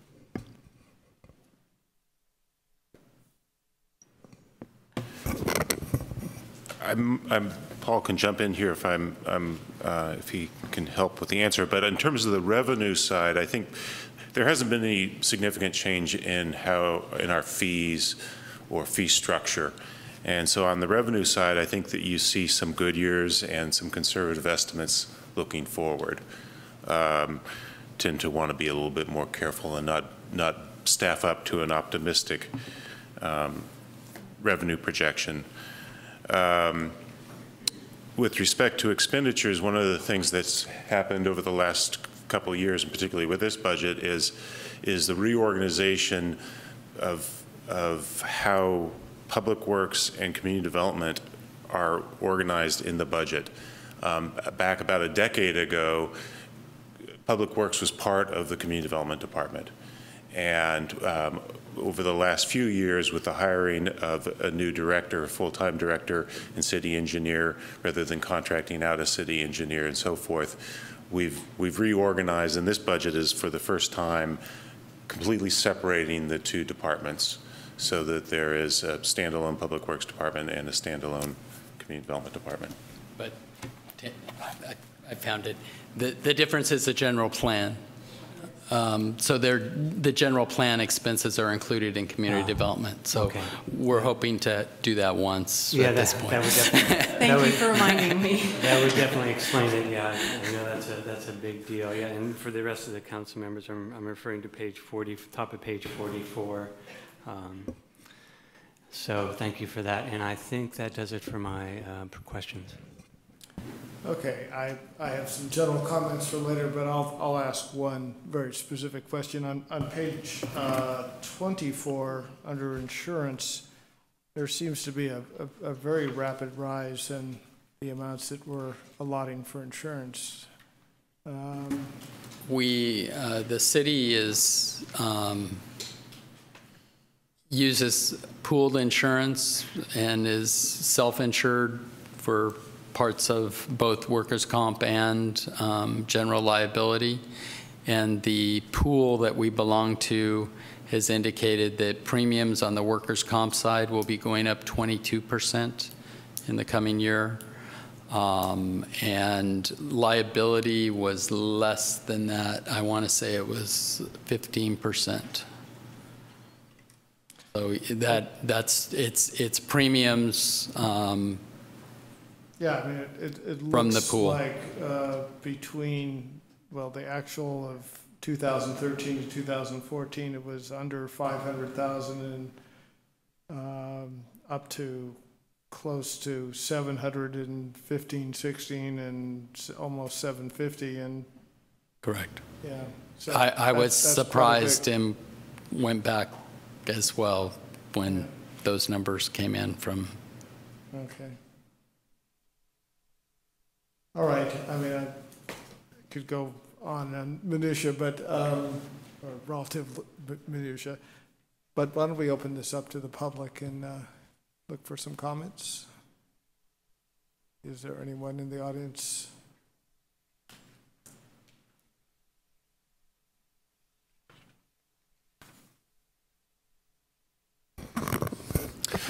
Good evening, Council. Brian Parsley, Albany resident. I was actually going to speak on this issue, but I think a couple of things came up. One of the issues was, when listening, about sales tax. The key issue for sales tax is you have to have businesses, which is something that we've, in previous years, have kind of gone lax on. I know this council is now working towards having an economic development work group to expand that, but we really need to look at, rather than opposing businesses that come into Albany, actually welcoming them. And not that the council doesn't do that, but I think the city as a whole, that we as a people in the city sometimes say no to businesses far too quickly. The other issue is the property tax and the property transfer tax. Things are looking really good right now. I mean, where else but Albany can you get a 2-bedroom, 1-bath house for $1.2 million? I might not bet on that for the next 5 or 6 years. We're riding a pretty good bubble right now. But as within 2008, sometimes the bubble bursts. Luckily, it wasn't us, but this time it could be. So we really need to think about maybe putting some more money away for those leaner times, because the people aren't always going to want to pay $1.2 million for a 2-bedroom, 1-bath house, whether it be in Albany or anywhere else. The issue with the Human Services Department, I think that's really a key issue. I really wish we could stop talking about it as if it was the bulb. Because I can guarantee you there were homeless people in Albany before there were homeless people on the bulb. So there are more than just homeless people on the waterfront. There are homeless people on San Pablo. There are homeless people on Solano. So I think having a Human Services Department is a good idea. But we really need to get away from this idea that we are just servicing the people from the bulb. And that's pretty much it. Thanks. Thank you. Well, seeing no one else come up here, I'll bring it back to council for some general comments or motion, if we're all done. Oh, no, I'm not done talking. Okay, go ahead. I'll start off. So I did compare, I was curious about the change in headcount.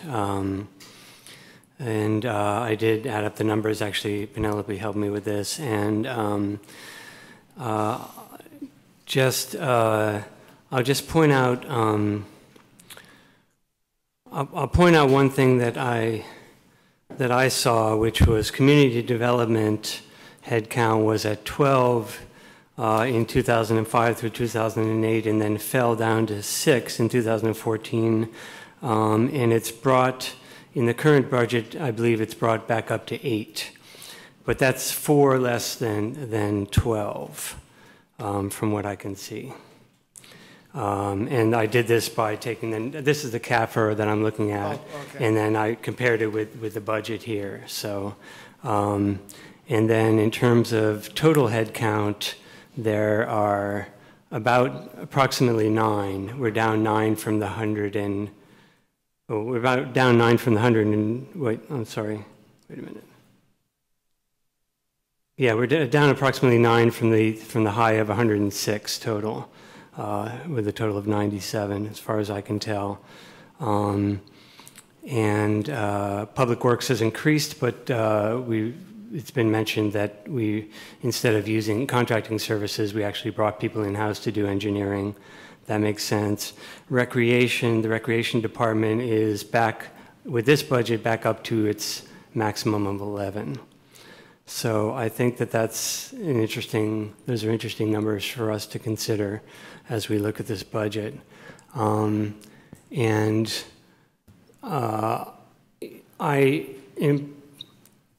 talking about any of the other categories, I was very concerned about the drop in headcount in the Community Development Department. I think that's where, that's a funnel, or a funneling point for a lot of different activities, important activities for the city. Economic development, any projects that are going to come before the city are going to come through that department, and they have to be able to handle those. All the building permits, et cetera, and all the transportation projects go through that department and the handling of various grants. And I've already been told that we don't have enough headcount to handle all the grants we possibly could have, that we could handle. So I'm wondering about the headcount there, the number for the community development department. So that would be one comment.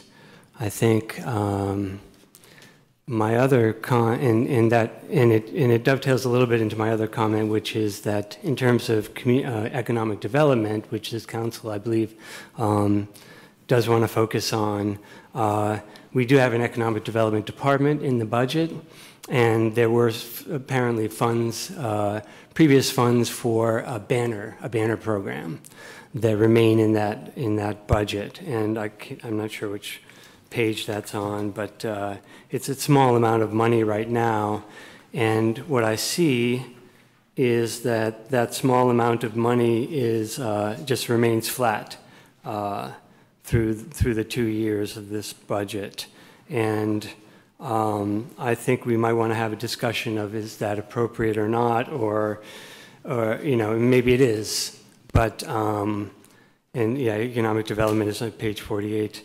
Or do we want to start talking about what we might want to spend money on in that economic development department, for example, seed money for grants or seed money for consultants, that we might want to start putting away some money in that department. As it is, seeing, and this might be appropriate, but just seeing that flat funding in there, it did not seem to be responsive to council's policy wishes that economic development be a big part of our strategic focus. So those are my two big comments. Okay. One stray picky question. I was curious about the volunteer programs that went from 8,500 last year to 45 or something. What is that?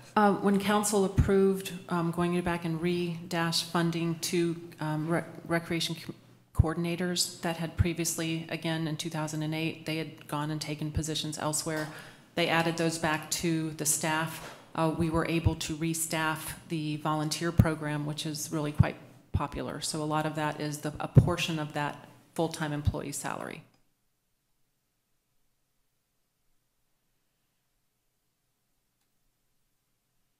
Okay. Peggy, further comments? No? I don't really have any comments. I should say something. So the thing that I thought was really helpful was the way that the budget was laid out by department, and it was really easy to follow, and the color coding and all of that, and so I really appreciate that. And Paul, I understand that was really you that did that. So thank you. I would agree with that. Yeah. And with the Mayor Moss's comment that it's a very readable budget. Yeah. Michael? Just a quick comment we'll be reviewing this in 6 months. Now, and I know you've been upgrading your software. Are we going to actually get to see actuals on a month-by-month basis or a quarter-by-quarter basis? What will we be in a position to see in 6 months? Typically, we do include actuals. Is that correct? Don't we? The only thing with actuals that isn't fair, well, you can explain how it works with actuals, because with revenue, for instance, with property tax, it's not like it comes in equal increments all year long, and certain fees that we charge don't come in equal increments all year long. So the same as with, the only thing that probably goes out on an exact basis is salary and benefits, because those are pretty much equal chunks every month. But the rest of the revenue and expenses, it all depends on when we're billed and when we get those invoices. So after 6 months, and Paul, you may want to add to this, we can certainly get a snapshot and then give you some critique and some analysis over what we're still waiting for on either. Right. Exactly what Penelope said. The biggest piece that becomes or has the longest lag to it is sales tax, because truly that runs 1 quarter behind. So in a couple weeks, we'll know what the real sales, they give you advances, but we'll know what the real sales tax number was for sales transactions that took place in January, February, March. So it's that long of a lag. We won't know the April, May, June amount until September. The budget and the actuals are reported on an accrual basis. Yes. Well, just a few comments. I share Nick's concern about that we have a community development up and running, because that really is sort of our gateway. I think some of that's shared because we were both on planning and zoning and really kind of gravitate to what the kind of stuff that's done there. But if there's any part of governmental operations that affected, it would be right there. So if we're going to have economic growth, I think that needs to be up and running. Again, the layout is great. I kind of reflect on what Rochelle said. The more information is always better. And, when you see these different departments and what's going on there, even a few lines about what's going on in that department, what is being covered, and my question about insurance, why would there all of a sudden be this big increase? Well, you could, if it was something that was notable, you could just note that in the budget. And I believe that is the goal with future budgets, is to bring in a narrative piece as well to each department, so that you get that kind of sense of what's going on by reading it. It was more a matter of the time and when I got brought in to help manage it with the many other things that the finance department had going and some transitions. I totally understand. And it wasn't where we wanted it to be. Yeah. I will say that. So I appreciate your reminding that, because I think staff takes that to heart, and they want to have it a little, you'll still see changes in the future. I guarantee it. Great. And as was said, I think this was very readable, right, compared to a number of budgets I see. Just a quick comment on the sales tax. We're all hoping that once this new tile store down there along the freeway kicks in, that perhaps there'll be a noticeable blip in our sales tax revenue. So basically, I would like to thank you and Tina and all the rest of the staff that worked so hard on this. And with that, I would ask for a motion. Actually, if you wouldn't mind, I would like staff to comment on the Community Development Department staffing. I think it'd be important to hear from staff about that. If in advance, I can just offer one commentary from my experience in dealing with a variety of public agencies and I think Jeff will probably touch upon it, but the one advantage with community development staff is sometimes you can supplement with contract staff rather than bringing on board a person that's going to be an employee and later on, because you go through the business cycles. It's not totally uncommon to see fluctuations. And I think Jeff can probably also address the fact that in what I've seen looking at the records, community development and public works at one time were joined, and I'm not sure how all of the numbers split out when you compare today's community development to yesterday.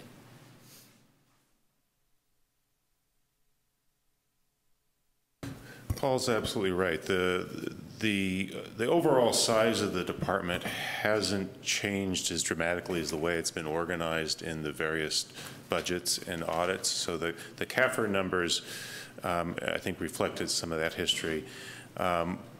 Looking back 9 years ago when I started here, the main staffing differences are we had 2 planners rather than 1 that we have today. And that we just recently we had historically been using consultants to do our plan check. Those are the people who review plans for building permits, and we've now hired a plan checker in-house. Other than that, we're pretty much at the level we've been for a while now. Aleida Andrino Chavez, she's gone for the evening. She has moved around. She was in the Public Works Department and came back to the Community Development Department, so that may have moved the numbers around a little bit depending on when the snapshots were taken. You know, in terms of staffing levels, I'm sure every department head here would tell you they could use another person or two, and it would be, you would see the benefit of that, but we also know the benefit of having a balanced and conservative budget. So I'll defer the prioritization to the city manager in terms of our department and other needs in the city.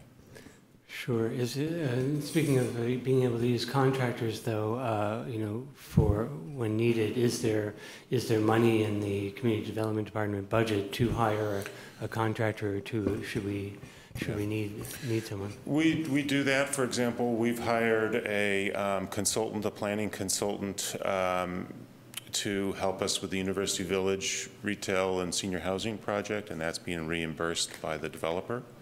So that person is basically working as an extension of staff and giving us a little bit of breathing room to do our work.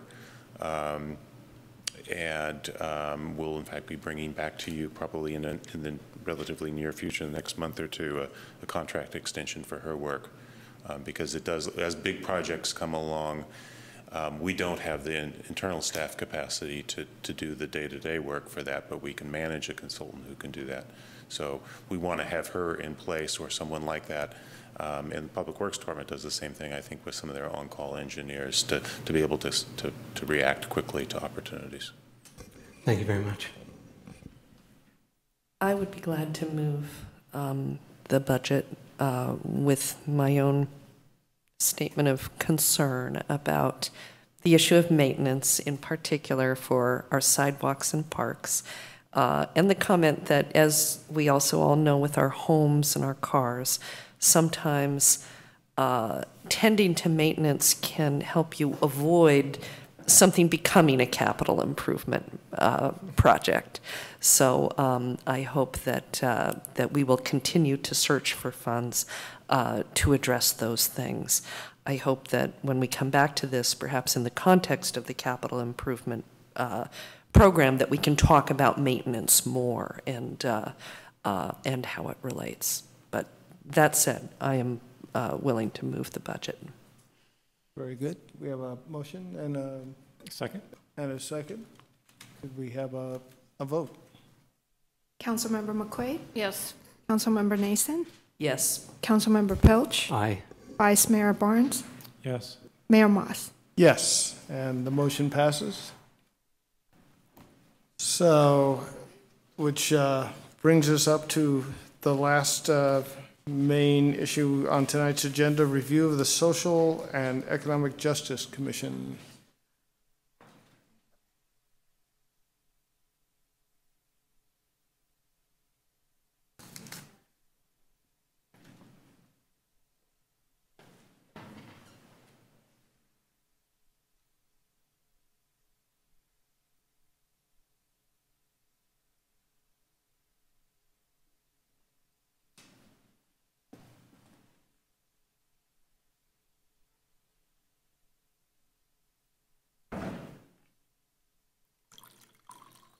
I would like to introduce Isabel. We're here together along with Nicole Almaguer. We kind of worked on this together. So Isabel is going to give the initial presentation of the staff report, and then we will all be here to answer questions.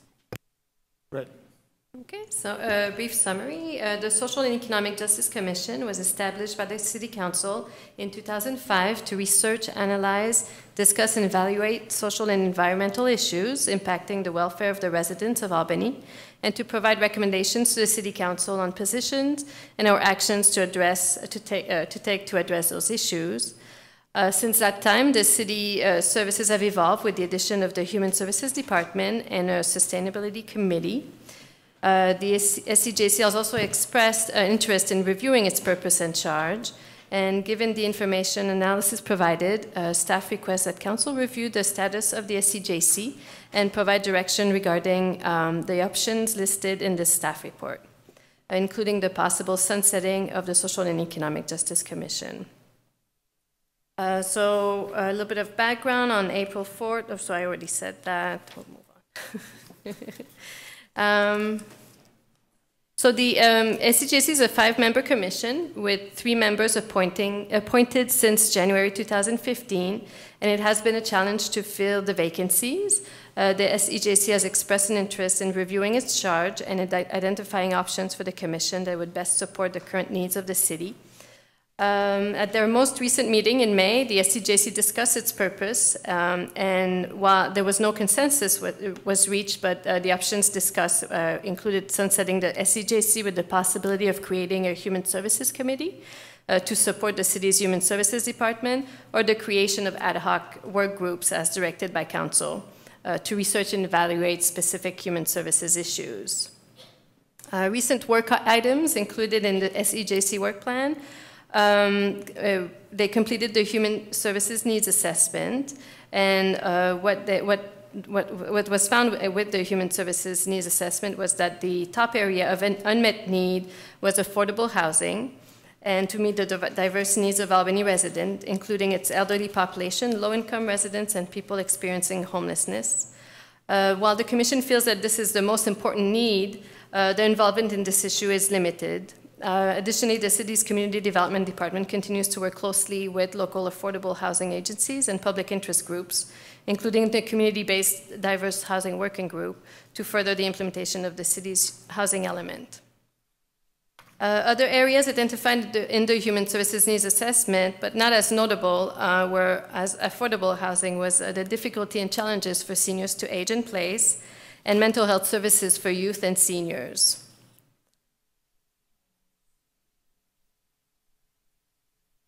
And also, as part of their work plan, the Commission began exploring issues such as living wage, region-wide minimum wage, and a rent review program. Also included was the monitoring of the changes at the waterfront park, but with the transition of encampments off the bulb, there is no longer a need for this item. A little bit on the analysis. In July 2013, the City Council created the Human Services Department as a response to the needs of people who were experiencing homelessness on the bulb and in other parts of the city. The goal of the Human Services Department is to provide a comprehensive approach to improve human services delivery systems. Staff works to address the quality of direct services while also seeking to improve accessibility, accountability, and coordination among professionals, agencies, and other city departments to improve the well-being of unserved, underserved, low-income, and disabled households. Some of the things that the Human Services Department has worked on is the homeless outreach and engagement, which we've talked about earlier tonight, which is basically the contract with BFHB, and they provide the case management services to people who are currently housed, street outreach, and other services as needed. There's also a lot of inter and intra-agency coordination and accountability. So the department collaborates with other city departments, local nonprofit organizations, service agencies, other cities, the county and regional entities to ensure coordinated effort for service delivery to ensure Albany's services needs are provided and enhanced whenever new programs offerings are available. I maintain many collaborations with different community-based organizations such as BFHP, Building Opportunities for Self-Sufficiency in INR, other cities such as Berkeley and Oakland, and then with my work with CDBG funding, I also work with the cities of Emeryville, Dublin, Newark, Piedmont, and the Alameda County, different departments in Alameda County. And then also the Human Services Manager meets on a quarterly basis with the 2 Albany representatives on the Mental Health Services Act Advisory Committee and the Albany-Berkeley Mental Health Commission. And I attend the diverse housing working group meetings. I'm a board member on the leadership board of Everyone Home. And let's see. I also, to ensure effectiveness, constant collaboration must be maintained by Human Services Department staff with other city departments and outside agencies, a task most appropriately conducted by staff because of all the meetings, the daytime meetings, and keeping track of all of the things that are happening between all the agencies and organizations. I've also participated in a lot of outreach activities. I'm sure most of you have received the informational postcards mailed to all residents regarding free home repairs and the parcel tax exemption and renter rebate program. Created a web page on the city website and using a lot of the city e-newsletter, senior center newsletter, flyers to distribute all the information on all the programs that we provide. And I've also created and regularly update an informational chart on exemption, discounts, and services available to low-income households, and a list of programs and services for people experiencing homelessness. The Human Services also oversees senior services. As Penelope mentioned, it's the fastest growing division in the city of Albany. And I'm aware of the aging in place needs of seniors, and it's a need recognized across the nation as the baby boomers are coming along. The Senior Center maintains up-to-date information on services available to seniors and organizes an annual resource fair, which just happened last week, in which we had 30 organizations that serve seniors to come and share, distribute information on services available. We also provide Meals on Wheels to our homebound seniors and provide door-to-door transportation with the city's paratransit program. In conclusion, city services have evolved with the addition of the Human Services Department. As such, keeping the SEJC as currently defined no longer supports the city's needs. Options mentioned for SEJC include the sunsetting of the SEJC and the creation of a new Human Services Committee to support the city's Human Services Department. However, given the breadth of program areas administered by the city's Human Services Department and the intense level of involvement and oversight required for a human services program, the city's human services needs are best addressed by staff. In addition, an additional option is to create ad hoc work groups as directed by the council to research and evaluate specific human services issues as they may arise. Having ad hoc work groups comprised of community members experienced in specific human services areas can be an effective and efficient use of staff time and can serve as forums that advise the council regarding human services issues as necessary. Okay, thank you. Are there questions? I have kind of a real basic question. Reading through this report, you have a kind of a logic of why the Social Economic Justice Commission is no longer serving the needs of the city because the Human Services Department has been set up, and perhaps staff can better focus on that. But it seems to me there was a lot of other things that social economic justice was looking at various times that may not exactly be under the purview of the human services. Talking about the minimum wage or issues around rent control or keeping an eye on where rent's going. Something I would have hoped that they might have looked at some point is the soda tax, which are kind of broader issues that if we were to transform it now into a human services commission, I'm not quite sure they would be taking up those things. So that may not be a bad thing. I don't know, but it does occur to me that perhaps council would be looking at those. But we have a lot of stuff we're looking at, so there may be some usefulness. The minimum wage, should the council choose to move forward with the Economic Development Committee, would be a good place to put that particular one, because it is one of the things that's SEJC is just, that I asked them to do, is to make sure that whatever proposal they came up with for council's consideration, that they had well vetted that with the businesses. And I think they had tried a few times and just hadn't quite gotten a forum together to invite the businesses together to hear from them in terms of how they felt like it would impact it. We're not a Berkeley, we're not an Oakland. And it also gave us a little time to see how their minimum wage and the sudden increase is impacting things there. And I think the jury's still out over there. We'll see what happens. It's too soon to tell. But that might be a nice place to house the minimum wage increase, would be to have that in the Economic Development Committee, should you want to move forward.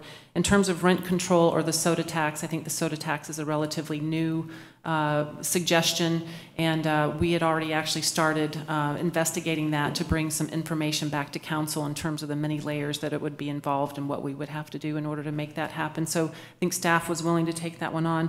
And then in terms of rent control, that's probably the only outlier of the things that I think you've been talking about, and that could be something that we could do with people other than the SEJC. But again, the three options are before you to consider, but we just felt like of the things on their list, we could probably find a place for them to do them should council want to make them a priority. Okay. Should we hear from the public, or do we want to start? Okay. I didn't want to get too much into comments here, but why don't we open it up to the public? If someone would. Robert Lee. Art Rose.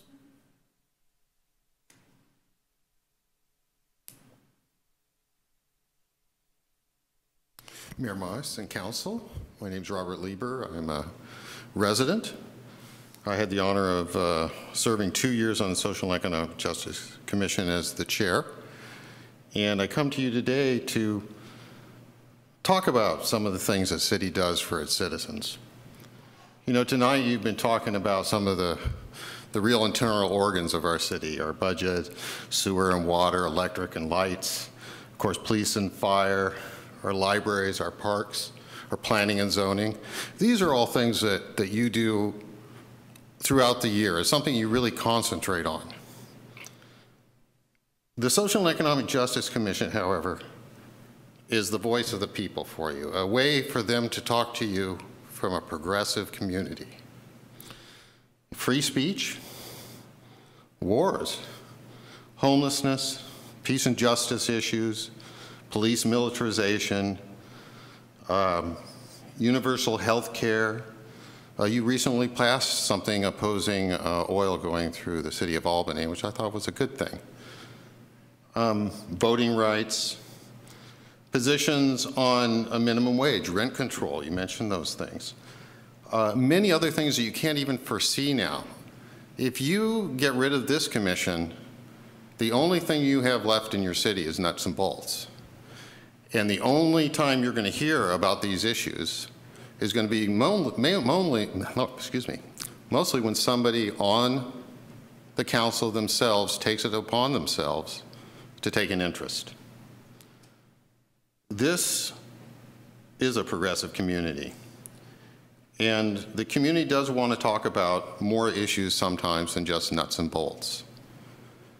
And making us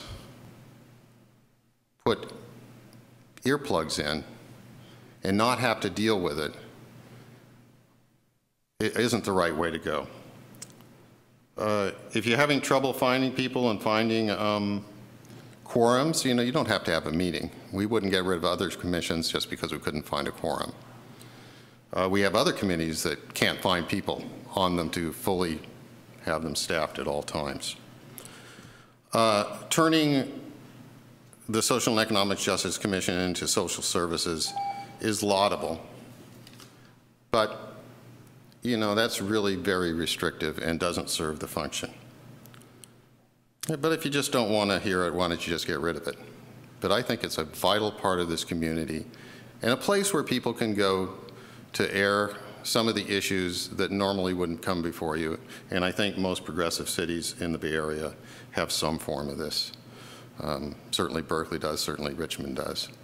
And I urge you to stay the course. Thank you. Thank you.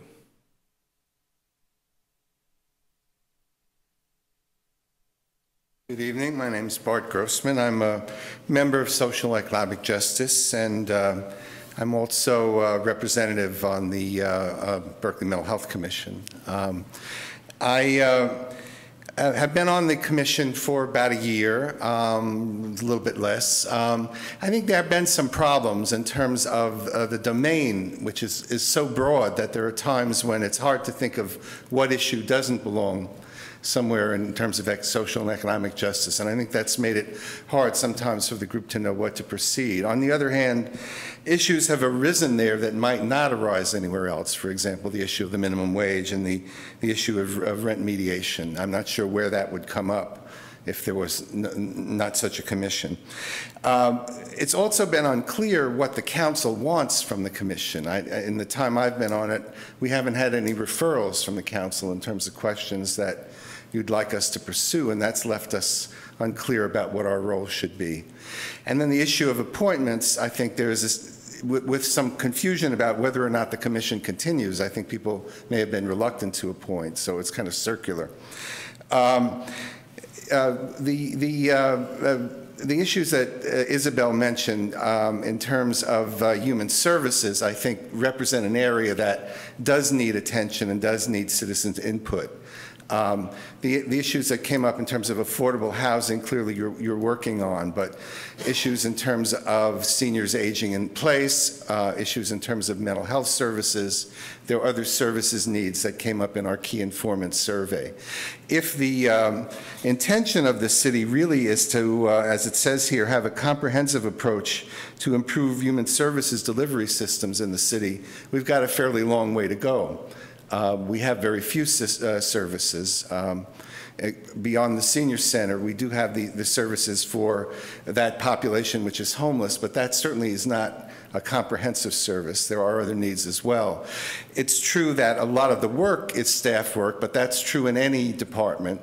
It's not the role of a commission to do staff work. It's the role of a commission to think through issues, to look ahead, to think about policy questions. If there's an interest that the city has in further development of human services, there's going to need to be a way to have citizens' input and discussion about what those priorities should be. So we do need something to take the place of this commission or to maintain it. Thank you.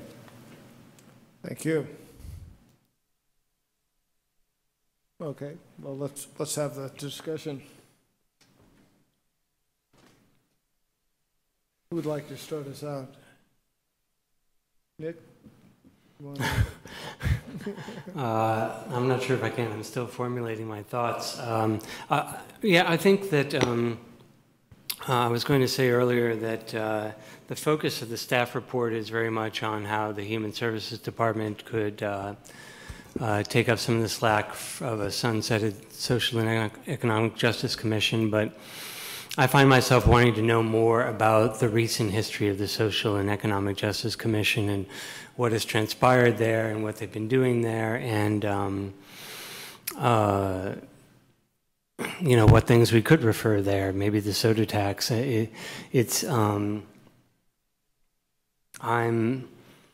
I do have a problem with people not, you know, having a forum other than maybe the city council to discuss certain types of issues. And so I think maybe what we need to do is,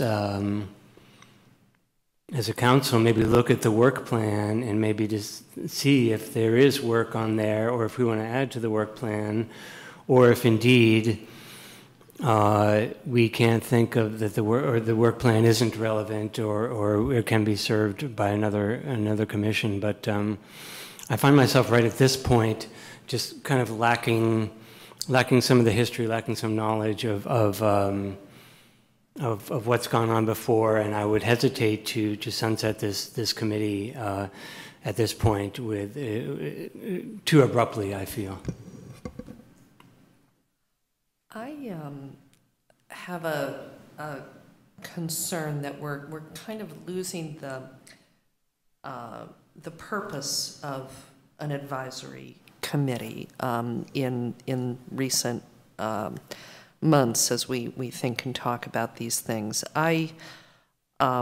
Although I hear what Mr. Lieber is saying about having a a forum for people who want to pursue a particular set of policies. And I heard at our last meeting, business community people saying they wanted a committee that could pursue business-friendly policies. I don't think that the role of an advisory committee should be to advance one agenda or another. It should be to offer a forum and have a place to discuss and come up with recommendations for the council on issues from a variety of perspectives. And people are not going to, I don't have any illusion that a committee is going to resolve a question like, should there be a municipal minimum wage? I think if you have a social and economic justice committee that exists to press forward certain policies, they're going to say yes. And if you have a committee that is set up to advance small business interests, they're going to say no. I'd rather see them brought together in one room and on one panel and have a discussion of the issues and whether something should or should not become the policy of the city. And it might be necessary to have a majority report and a minority report, or just two co-equal reports from different perspectives with different recommendations. But I think that would still be valuable if it lays out what kinds of issues were identified and discussed. I think it can also help, if well-led and well-staffed, a committee could actually help improve the public dialogue about issues by getting people talking to each other and thinking about the other side's perspective on their issues and so forth.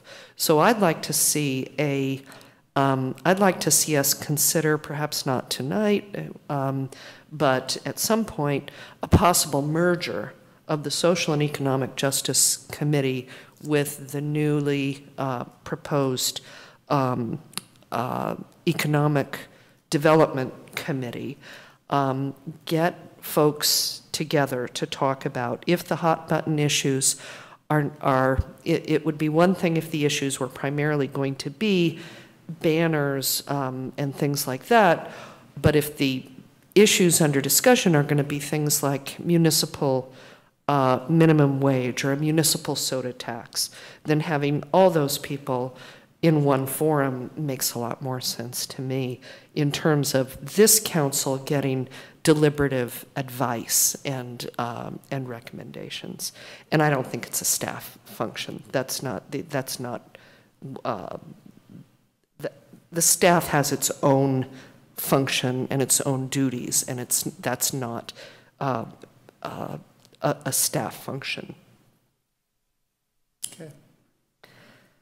Well, I think I would prefer to take the option of sunsetting the commission as it stands now and going into the model of ad hoc committees or task force or whatever you want to call them for specific purposes. And if the purpose was minimum wage, as just an example, Rochelle, I think you have a good point of bringing together the business community and other people, but people who are people may be interested in one issue and really want to put some time into it and be willing to volunteer for something that's going to last maybe 6 or 8 months and not a really broad 2-year commitment to a hodgepodge of different ideas, but one thing that they're really interested in and have some expertise in, and then can write the report for council and give a pro-con analysis and give council some real information in a relatively short amount of time. I think that's a much more effective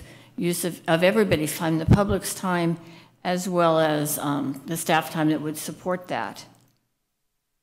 And before I forget, whatever we do, assuming we take action on this commission, I think it's really important that we thank the people that have been on the commission and that we explain what we're doing and why we're doing it, and not just kind of leave people wondering what happened or whatever. I think that's a really important piece. Okay.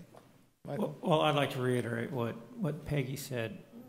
It's been a few years now, but I really had to beat the bushes to find someone to serve on SEJC, and they didn't last long. And although I think part of it is what Mr. Grossman said, is that there's mixed signals coming from the council. I think part of the issue is that the breadth of this commission is so broad that finding 5 people or whatever number it is who care about all of those issues enough to stick it out, you know, come to meetings and whatnot, is pretty tough. So I also like the idea of sunsetting the commission and having some kind of task forces or ad hoc committees to address particular issues. Mr. Lieber mentioned several interesting issues. However, none of them were discussed in social and economic justice, or at least to the point that they bubbled up to us. So I'm not sure what the issue was there, but if those are the issues that this community needs to talk about, something is broken already. And I think the issue would be to find something that works. Question, did we approve a Social and Economic Justice Committee work plan? Okay, so one has not been brought to us. Yeah, there was the meeting in March. They didn't have a quorum. Okay. And at that meeting, 2 things were going to happen. You know, Isabel was going to lead the discussion on what they see as their future and what recommendations they make in terms of moving on and what that included and the timing on a possible work plan. But there wasn't a quorum, and it was at that point, I want to make it very clear to everyone that I asked council to hold off appointing people until we had an opportunity to bring it back to you. But we didn't want to, for the exact reasons that Council Member McQuaid mentioned, is have this discussion before the actual commission was able to have this discussion. And since they meet every other month, the idea was to discuss it with them at the May meeting so that we could bring back that discussion and put it in the staff report and have it with you. So that's why they had their meeting in May, and now we're here in June and still no appointments have been made. Okay. So Margie Marks and also Bart are on there, and then Paul O'Coury. Yeah.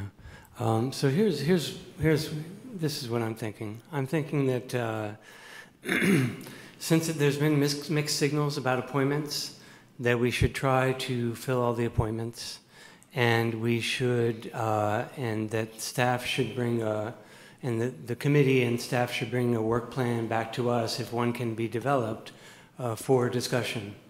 And we should proceed with that, and I just feel it's too abrupt to sunset the commission now without having given them the benefit of being fully appointed and having brought a work plan to us. I think it's just, I think that would be unfair.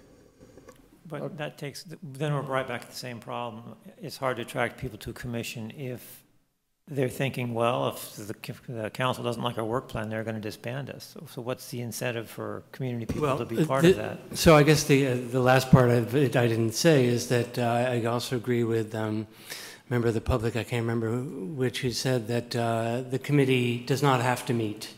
And in fact, they could go through their work plan, and if their work plan is finished and council has not identified anything for them, they don't have to meet. But if we identify something, we can ask them to discuss that, and the advisory bodies are the appropriate place to have the public input. I mean, that as far as I understand, that's what they're there for, is that's where specific issues should go first for public input before they come to council.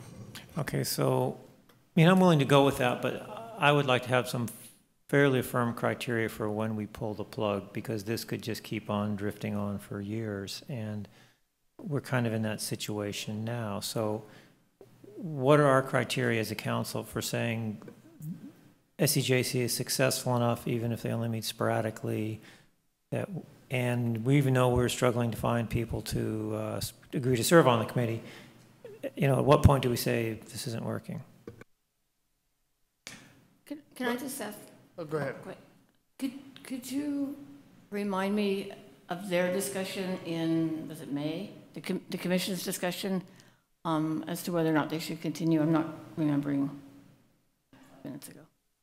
Well, there was no consensus on any of the options, but the options that were talked about was sunsetting the SEJC as it is and changing it to a Human Services Committee, or and then also proposed was the ad hoc committees. The Commission didn't reach any consensus on any of the options, or keeping it as is, although there was some expression about at this point it's not really working because the scope is so broad.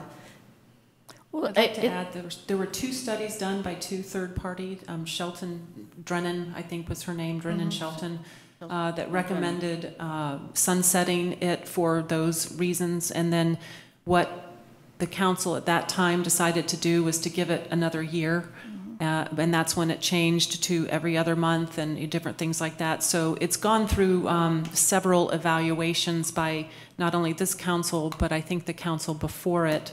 And then, again, outside advice was when they looked at all the commissions and committees that we had, was to actually sunset that particular commission. So it's been dragged along for quite a long time, and I do think it's because of the breadth. Well, it seems to me if the committee itself isn't vocally advocating for itself, and I understand that one member's out of town right now, but even at their own meeting, that they weren't vocally saying, no, you have to keep us, this is what we're going to do. I'm not hearing that they feel that there's a need for them to exist in the current structure. I'm hearing 2 out of 3 saying that they do think there is a place for this committee in some form. I would be interested in hearing, in giving them a chance to come back together. I'd like to hear their reaction to the idea of merging their committee with the new Economic Development Committee if they are going to bring forward issues that are of potentially great significance to our small business community, so that all those voices can be heard in one forum. However, that makes the problem worse in that you create a committee that even has a broader scope. And if the problem already is that SEJC is too broad, then merging these committees together just makes the problem worse.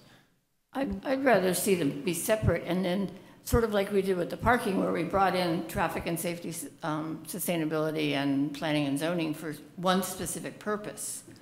And if we wanted to do that for the minimum wage, I think that makes a lot of sense. But otherwise, I think they're different enough that they should be standalones, if in fact we're going to keep both of them. I just go back to the feeling that it's that it's kind of the process has been a little unfair to the committee. I believe Rochelle, you're the only one who has not appointed yet to the committee. No, there's only 3 people on the committee, so there has to be one other. Oh, is there someone? Oh, that's right. You appointed, but that person left. Is that correct, Michael? Yeah. It's been several months now. Okay. Are either of you interested in trying to find an appointment for that committee? Well, of course. Yeah, I mean, and I emailed to everyone, and it's a matter of public record. I was encouraged, and Penelope said it, not to make an appointment because of the fact that the commission would be going out of business, so there was no point to it. And it is true that there is no flood of applicants, right. But I don't think that our method of recruiting applicants for committees is not, terribly conducive to bringing in new blood. It's something that, the people who apply for committees are the people who are involved in, have been on other committees. If you want to attract new blood, you have to be out looking for people and talking to people and bringing them in. If I were to understand that the commission was going to continue, that's what I would want to do. I don't see anybody coming forward from sort of the regulars that our process tends to attract. I don't see people coming in saying, I want to be on that committee. because I think that the regulars kind of understand that the committee doesn't have a very clear purpose right now. The reason why I asked that question was only to determine whether or not we as a council were interested in kind of fully populating the commission. I'm sorry, I've been misspeaking as saying it was a committee. Fully populating the commission and then giving it one more chance to meet and to discuss the options. Or are we fairly decided in our wanting to do something, wanting to make some change right now? Well, I'm hearing, all sorts of views. I find it interesting that we don't seem to be coming to consensus. A particular thing in the Social Economic Justice Commission hadn't come to consensus as to what their workload was. So it is a perplexing problem. I definitely see the argument that how this could transform into human resources focus, and that would be one thing. But as I said before, when I started asking questions, it seems like it has, when it's been working, it's worked to be a forum for a whole broader number of issues. And the idea of perhaps merging this with economic development, I agree that that doesn't sound like it's necessarily where we want to go, either because some of us who want to see that economic development thing happen, I think this could be kind of a sidetrack, particularly if it continues its role as a sounding board for sort of these broader issues of economic and social justice. I agree with that. It would only make sense, to my mind, if it was going to take up issues like a municipal minimum wage and a municipal soda tax and that type of specific local measure for this council to enact that has an impact on small business. True, but a lot of times economic and social justice have economic ramifications, which the business community is interested in. So I can see how they would want to weigh in on some of these things. I think where I'm at is probably closer to what Nick's been saying. I'd like to see us somehow make one last effort here to find enough commissioners to put it on. Also, perhaps we should be giving some of the work direction, things like a soda tax, which I would like to see discussed somewhere, and I'm not sure whether that would be best in economic development or whatever other group, but it definitely, to my mind, has a broader focus on the health of citizens in Albany. And one other comment on the idea of advisory committees or ad hoc advisory committees. In principle, I think that makes the most sense. But then that's one other group that we have to go find people every time something comes up. And there's a lot of things I think that this council could conceivably bring up. So how many of those ad hoc committees can we appoint? It would, in an ideal world, to my mind, it would be best to have sort of one group that's the sounding board for a lot of these kind of broader issues, and before they make it to council. Because in a way, we could do it also, but we'd be here much past 10 on some of these things, and I'm not sure we can do all of that. Well, like I said before, I'm fine with what you're suggesting, but I would just like to say that I think the community is sending us a signal here. If no one is interested, and that's hard for us to recruit people, I think there's a message there. Now, if conceivably we had an ad hoc committee on rent control or soda tax or minimum wage, and there was people sending us emails and banging on our doors saying, yeah, I want to be on that committee, that would be the opposite signal. My point is that given the recent history of SEJC, the signal we have been getting has been sort of a deafening silence out there. Well, so perhaps we should be saying to SEJC that, you know, this is what we'd like you to look at, the soda tax perhaps, or, you know, some kind of commission or group to look at rents or rent increases or minimum wage, and then put that out as what they're getting involved with, as opposed to this anomalous, you know, unformed commission that people don't quite understand, so they don't want to get involved, or it's just yes, that would make it, you would have a lot more people interested if we're going out and saying, there's this committee, it's going to be looking at a municipal soda tax. I'd like to get, you know, encourage you to get involved. I think there are people who would say, yeah, I'm very interested in that, I want to get involved. Whether they would say, well, and I'm going to continue for 2 years to talk about social and economic justice issues, that might not do it. But if we could see at least, say, that issue, which there seems to be a consensus to look at, that would be a path forward. Keep the committee, ask it to look at the soda tax, and see if we get something constructive out of that process.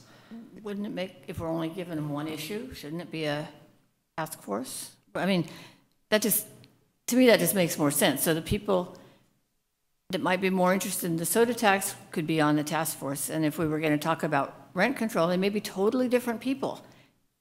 I shouldn't say rent control, rent issues, that another group of people might want to be on that task force. And I'm not saying to have 5 or 6 running simultaneously, but to choose an issue and have a task force and have them work on it, get a result, report to us, and we move forward, rather than having this broad commission that is working on so many different pieces. But we've got a commission that already exists. We've got people who are appointed. We can move forward on it without dissolving this commission and starting over with an ad hoc task force. And I would also say, well, I agree with you that a task force is a way to kind of focus on these things, but every time we set up a task force, don't we then have to dedicate a staff member to be that person on the task force? And if we have 3 or 4 task force going, then increasing the number of staff that we have to get involved. Well, I'm not suggesting we have them all going simultaneously. Well, yeah, it's true, but I think it's the same number of staff. And the other piece is the staff would be different. Perhaps Isabel would be looking at the more human services type of issues a task force would do, and maybe the soda tax would be community development. So the staff would change, and that might be better for staff, less of a burden of always having one commission, whether that's really your expertise or not. So here's what I wish had happened. I wish we had, for discussion in December or January, a discussion of all of our advisory bodies, particularly the ones that were having trouble being staffed. I was fortunate to be able to staff mine fairly quickly, with the exception of the Civil Service Commission or committee or board, whatever it is. And now that I realize that, you know, now that I've had a chance to be on the council for a while and I've been thinking about this, that's the time when I would have liked to have had that discussion among the council and decided to whether we're going to go forward with SEJC or not. Since it's already been a year or two, apparently now I'm hearing that, or that's in the staff report, that it had been considered for sunsetting.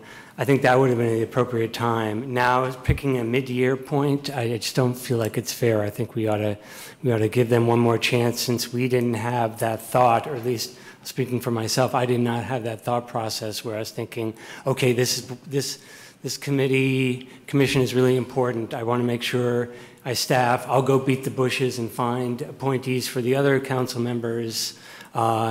I just wasn't thinking of that. So if that makes any sense, that's my I final will add, comment. Councilmember Popes, that we do an evaluation and bring back to council any kind of review for our commissions and committees about every 2 years. So it just hasn't upped the next time, and sometimes it's just sort of a carte blanche. Yes, planning and zoning is, moving along. They have their members. Maybe there's other issues with other commissions that we'll highlight in that report, but we typically do about every 2 years come back to council with some sort of overview that where you can discuss any potential changes that you want to have for those commissions and committees.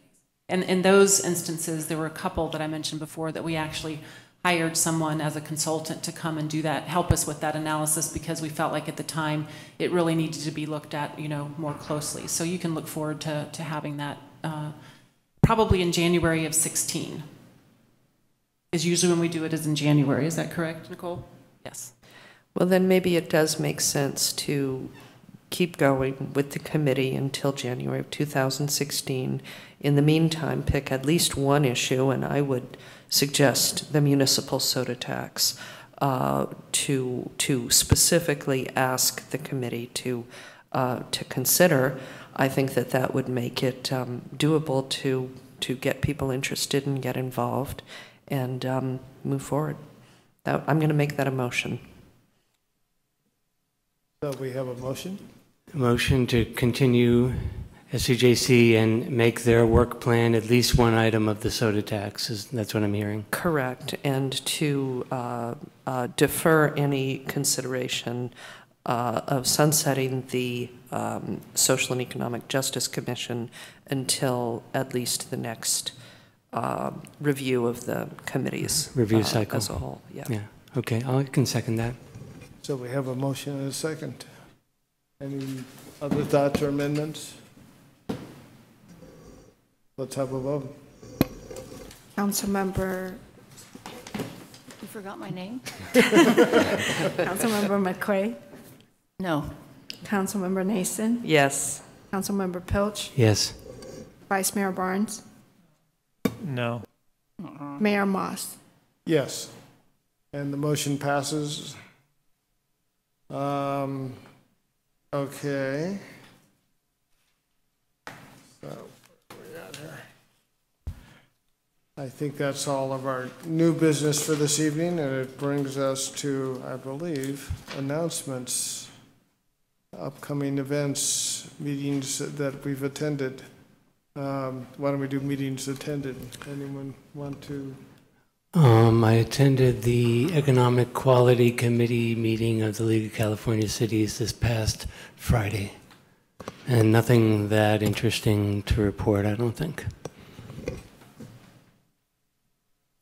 Yeah, it's not a meeting, but I attended the award ceremony at Albany High School last Friday.